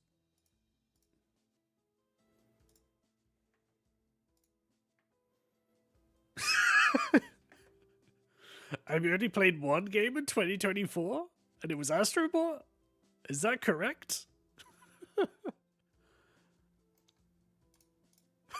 I don't think that's enough for a list, if I'm honest. I think I'm not playing new games. I think that's what's happening. I do come to things late. I'm a what you call it? Patient gamer. No, just look at all games, not my games. And then 2024.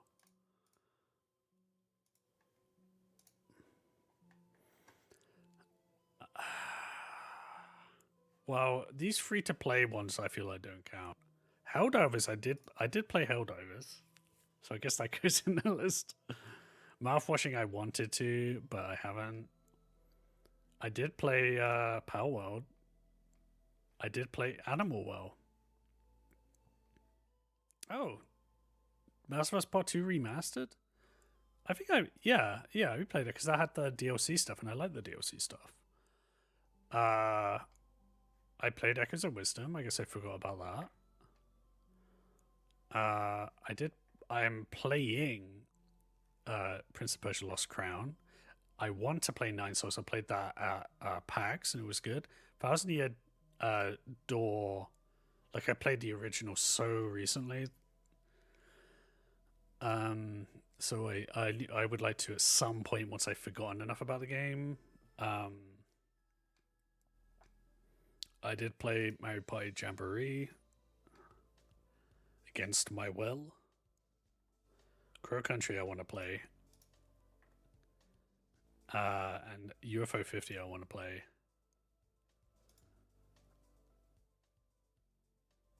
Night Spring, well, I want to play Alan Wake 2.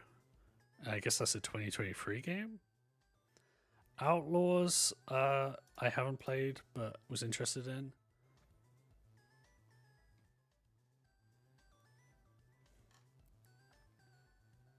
Peglin I want to play. I also know the guy who made Peglin. I met him recently, so...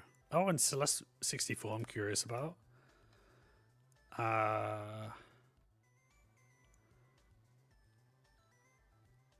Rise of the Ronin I was curious about too. I think I didn't play... I played a lot of older games I must have at this point. Man, I gotta catch up my 2024 games too.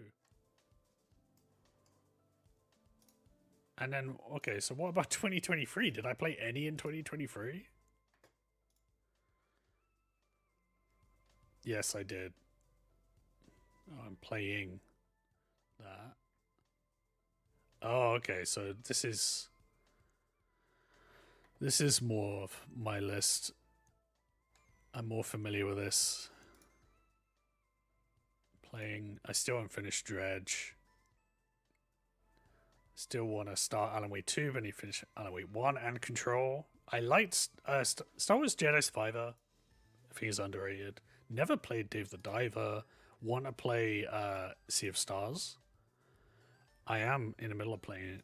Prime Remaster, didn't finish it. And then Pizza Tower, I just bought that. Pikmin 4, never played a Pikmin game. Cyberpunk. Bumrush Cyberpunk, great fucking game. I love that. Jusant, we have that, so and Cat wants me to play it. Kind of curious about the Robocop game. I heard it was better than people were expecting it to be.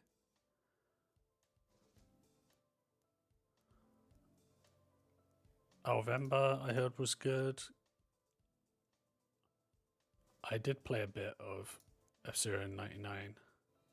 Borked looked kind of fun, actually. I think that was on PS Plus, so like World of Horror, I definitely wanted to play. I forgot about that. Player Lana, I need to play still. Party Animals. Oh, I think I started that.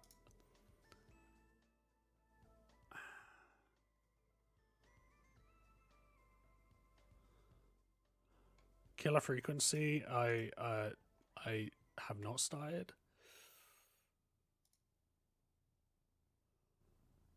Space Film Unbound is in my backlog.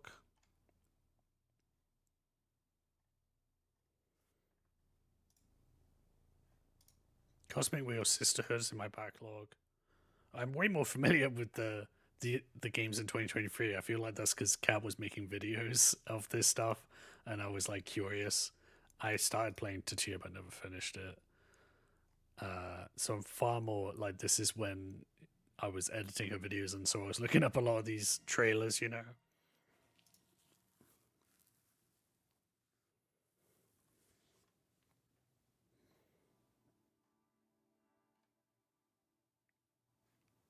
curious about any Aliens games, really. Oh, I played The Mercenaries. This was cool. But that's, again, that's like a side part of a game rather than its own game. I did play a bit of Moving Out too.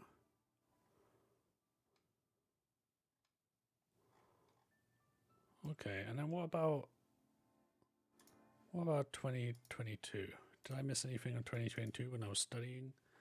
Sifu, well, I'm playing Sifu. I never beat it, and I'm still haven't got properly into Call of Lamb. I don't think I ever played the remake of Last of Us, Part 1. I did play Kirby. That was great. Tunic, I'm playing. I need to start a new save though. Signalis is on the wish list. Horizon is in the backlog.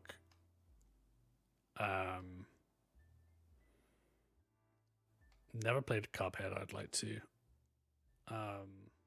Assassin Sleepers in the backlog.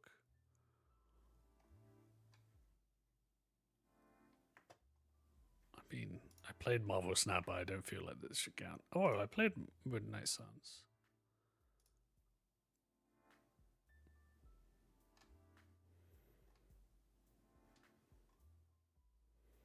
I played a bit of a. I think I finished Little Gear game. That was a cute game.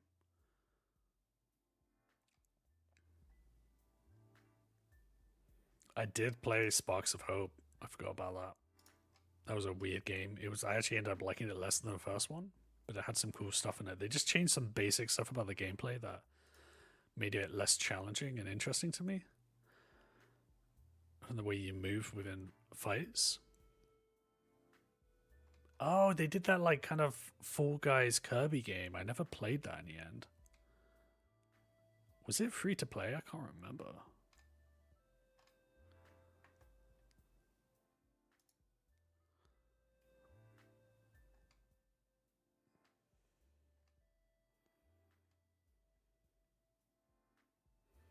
Ghost Song, I did start. Yeah, I started Ghost Song. It was like a Metroidvania. It was a little janky, but it had a really cool art style. Okay. I liked Echoes of Wisdom, but I hated the end. Do you mean like the final ending or like the last dungeon thing? My fault with the last dungeon thing is I was like, oh, you should have had more of this in the game. Like, you should have, like, this should be like dungeon 1 of 5 where you get to develop like the whole kind of like doing thing in one room so that the AI can do something in another room. It just felt kind of small. Even compared to other 2D Zelda games like Link to the Past, things like that have way more length to them. The last fight, I liked it enough. I feel though that like overall with the game, by the time I finished it, I was a bit sick of it. Whereas at the start, I was like, "Oh, this is great because of like I'm playing Pokemon. Like this is like real time Pokemon, with the way you can use enemies." But then once you unlock like everything, selecting things is just not easy and quick. You know, like using the same inventory system as Tears of the Kingdom does not really work for that. If you want to play in that way, maybe I should try out on a higher difficulty. Because I found that most of the time I would try and do an interesting way to fight someone, and it's like it's easier if you just turn into Link and shoot arrows, you know. But it's weird because it's like I think at the time I was very excited and I really enjoyed it, but then I just didn't stick with me. Even in the same way that Link to the what's it called, Link's Awakening remake, I think was a bigger deal to me. Actually, did I include that in here?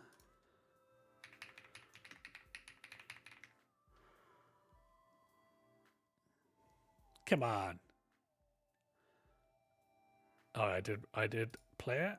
And did I also log Inscription? I loved Inscription. Yes, I did. Oh, no, I did not. And that was a 2021 game. I do come to these things really late, especially sometimes a lot of stuff I do end up playing when it comes to PS Plus because we just have it, you know? So it's kind of like, oh, that game's here. I wanted to play this, but I didn't necessarily want to pay money for it. Whereas, like, other things I'm more desperate for. Like, it was like I had to buy Bonanza. I had to buy Metro Prime 4. I had to get Yote Death Stranding 2, you know? But I'm more selective about those games because games are so fucking expensive these days. And I have a bunch in my backlog anyway. Yeah, I didn't game for most of my life. I'm still catching up on games. Oh, okay. So when did you like really get into gaming? Because I did game a lot when I was younger, but it's like I was very limited in the kind of stuff I played, and then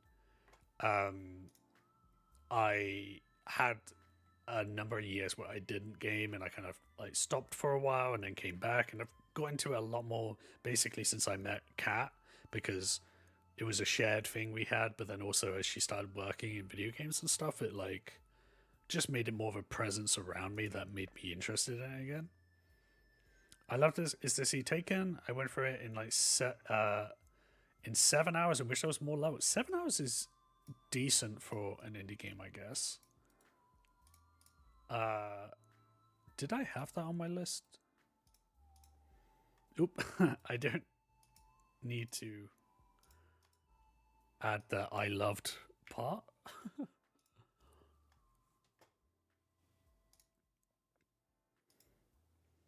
Oh, I remember this. Yes. Okay, this seems like a fun game. I'll play that at some point.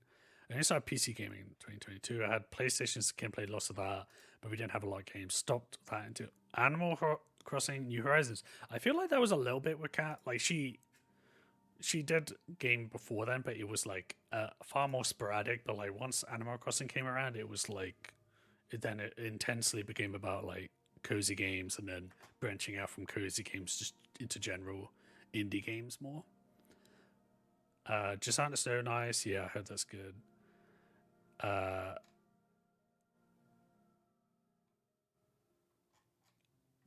You started PC gaming 2022. Yeah, I mean, I really don't do it very often. It makes it a lot better now that you can just link up a controller easier. So I remember when that used to be more of a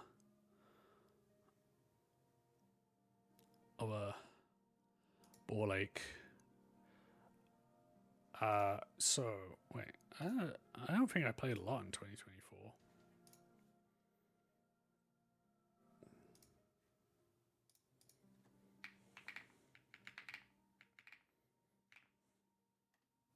Where did I type it? I can just click it.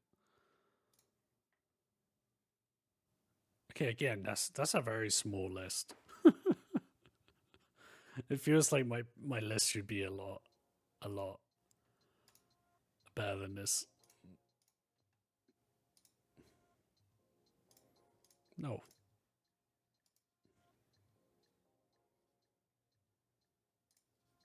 See, this song playing right now is from Bomber Cyberpunk, I believe.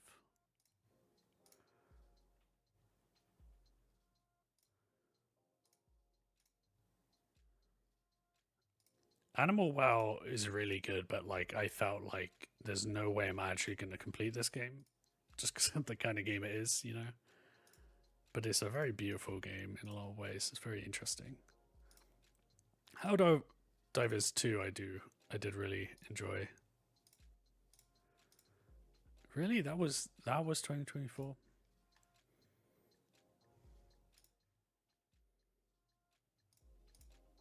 And in 2023 there must have been more in that, right? Still not that many though. I guess it's only counting played. Maybe that's the issue.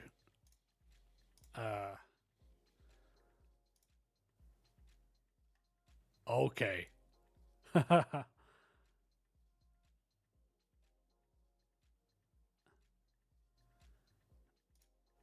Oh wait, that still hasn't got the date though.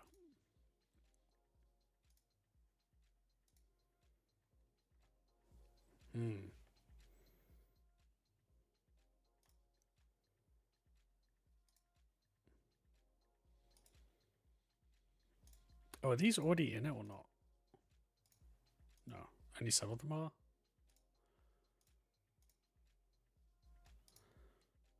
A 42 gig. Oh, okay, no, that's the total one again. Did it just change it again? Apply filters. Let's do 2023. Oh no, I already did that here, but let's make a new list.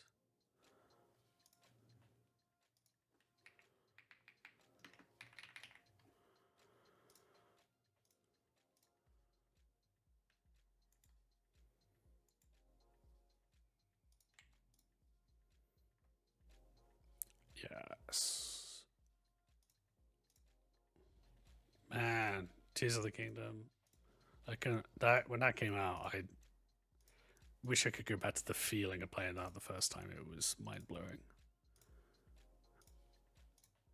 I am not going to count Mercenaries as a separate game because it is not. Okay, now what about playing in 2023? I played enough into Tio, I think, to decide on it. And the same with F-099 and Prime Remastered. And Mario Bros. Wonder? I mean, I didn't finish RPG. The same with Baldur's Gate. But again, like, does anyone finish Baldur's Gate 3? Yeah, that's a myth. And then maybe I'll do no, okay, I'll stop 2022. I'll be here all day. But maybe I can sort out some of this.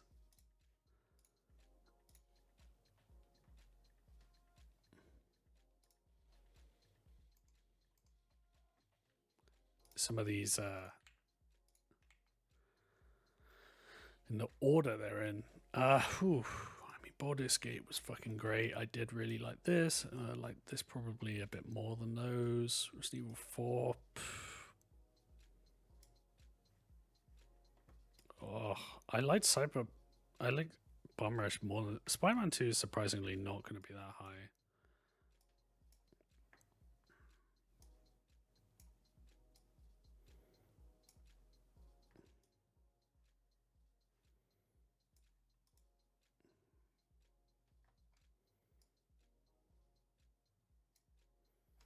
Yeah, that's probably the list for 2023. Oh, there's more than one. Man,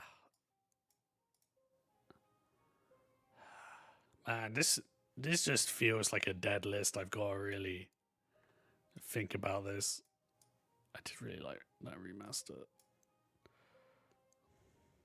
Yeah, this is basically a nothing list. Ignore this. I feel like nothing in here. It's only really Astrobot that is like a clear, like, this is a 2024 game and it's like really solid. And Prince of Persia I did not play enough of to really get, you know. I did play a lot of Power World actually. But also it almost feels like not a real game. The music isn't playing. I think it's just quiet. See, I'm terrible with these. The music should always be playing when I'm not in a game. It's the general rule for me. I started cozy gaming and then down with enough things to realize, hey, there's a few things other than farming sims. Yeah, I mean, it's a good pathway in. That was kind of me with playing, I guess, like platformers and like Nintendo games. Like I played like Metroid Prime before I played a first-person shooter, and that's kind of a good entryway because it's way slower and less about precise shooting. But yeah, I'm gonna have to finish this goddamn gosh darn Deadly Premonition off stream. But I'm gonna log off now, and then in how many hours? Later on today, I'll be watching 3 episodes of Twin Peaks: The Return in a movie theater. And I'm very excited about that. It's going to be great. But I hope everyone is having a good year so far. I hope your games do not crash as much as mine have so far. But let's make this a good one, yeah? And do I know anyone online right now?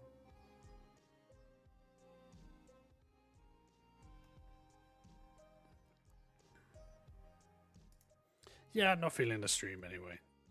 Not feeling the raid, sorry. Not feeling the raid. Okay. And then so in the... See, I am out of focus on you. Where's the focus? Is it here? I think it's maybe there. Anyway. Yeah, so I'll continue with Deadly Premonition. I will be starting Spider-Man soon. I think I'm going to go start with Miles Morales, of which I have not played on the PS5 before. So we'll see how that works. What else? I'll finish Zero Mission once I've finished up with the Metroid Prime 4 hard mode off stream. I will play Pizza Tower on stream at a certain point. And then what else? Was I in the middle of any other games that we're forgetting about? I'm not sure. But those are the ones on the near horizon, I think. And they'll take up a decent chunk of time. I was also curious about 1,000 Times Resist. That game looks really interesting, and I only recently found out it has like voice acting, which makes it way more of a viable stream now. But anyway, there's the YouTube link and the Discord link. And also, I will have a new podcast episode out soon. I was going to put it out before the end of the year, but then I did not get around to it. But I'm inches away from finishing that up. So that'll probably be up in the next week or so. And then I'll try and get some more of these VODs on. I've got a lot of VODs on YouTube now, but I'll try and do some more edits and finish up some of the ones I missed. But yeah, I'll see you guys. Well, it'll be 2026 again. It will still be 2026 when we next talk. I don't know if you guys know this. Don't know if I just blew your minds. It has been a pleasure speaking to you. And now, an ending. Marge, I'm confused. Is this a happy ending or a sad ending? It's an ending. That's enough. Sayonara forever, good buddy.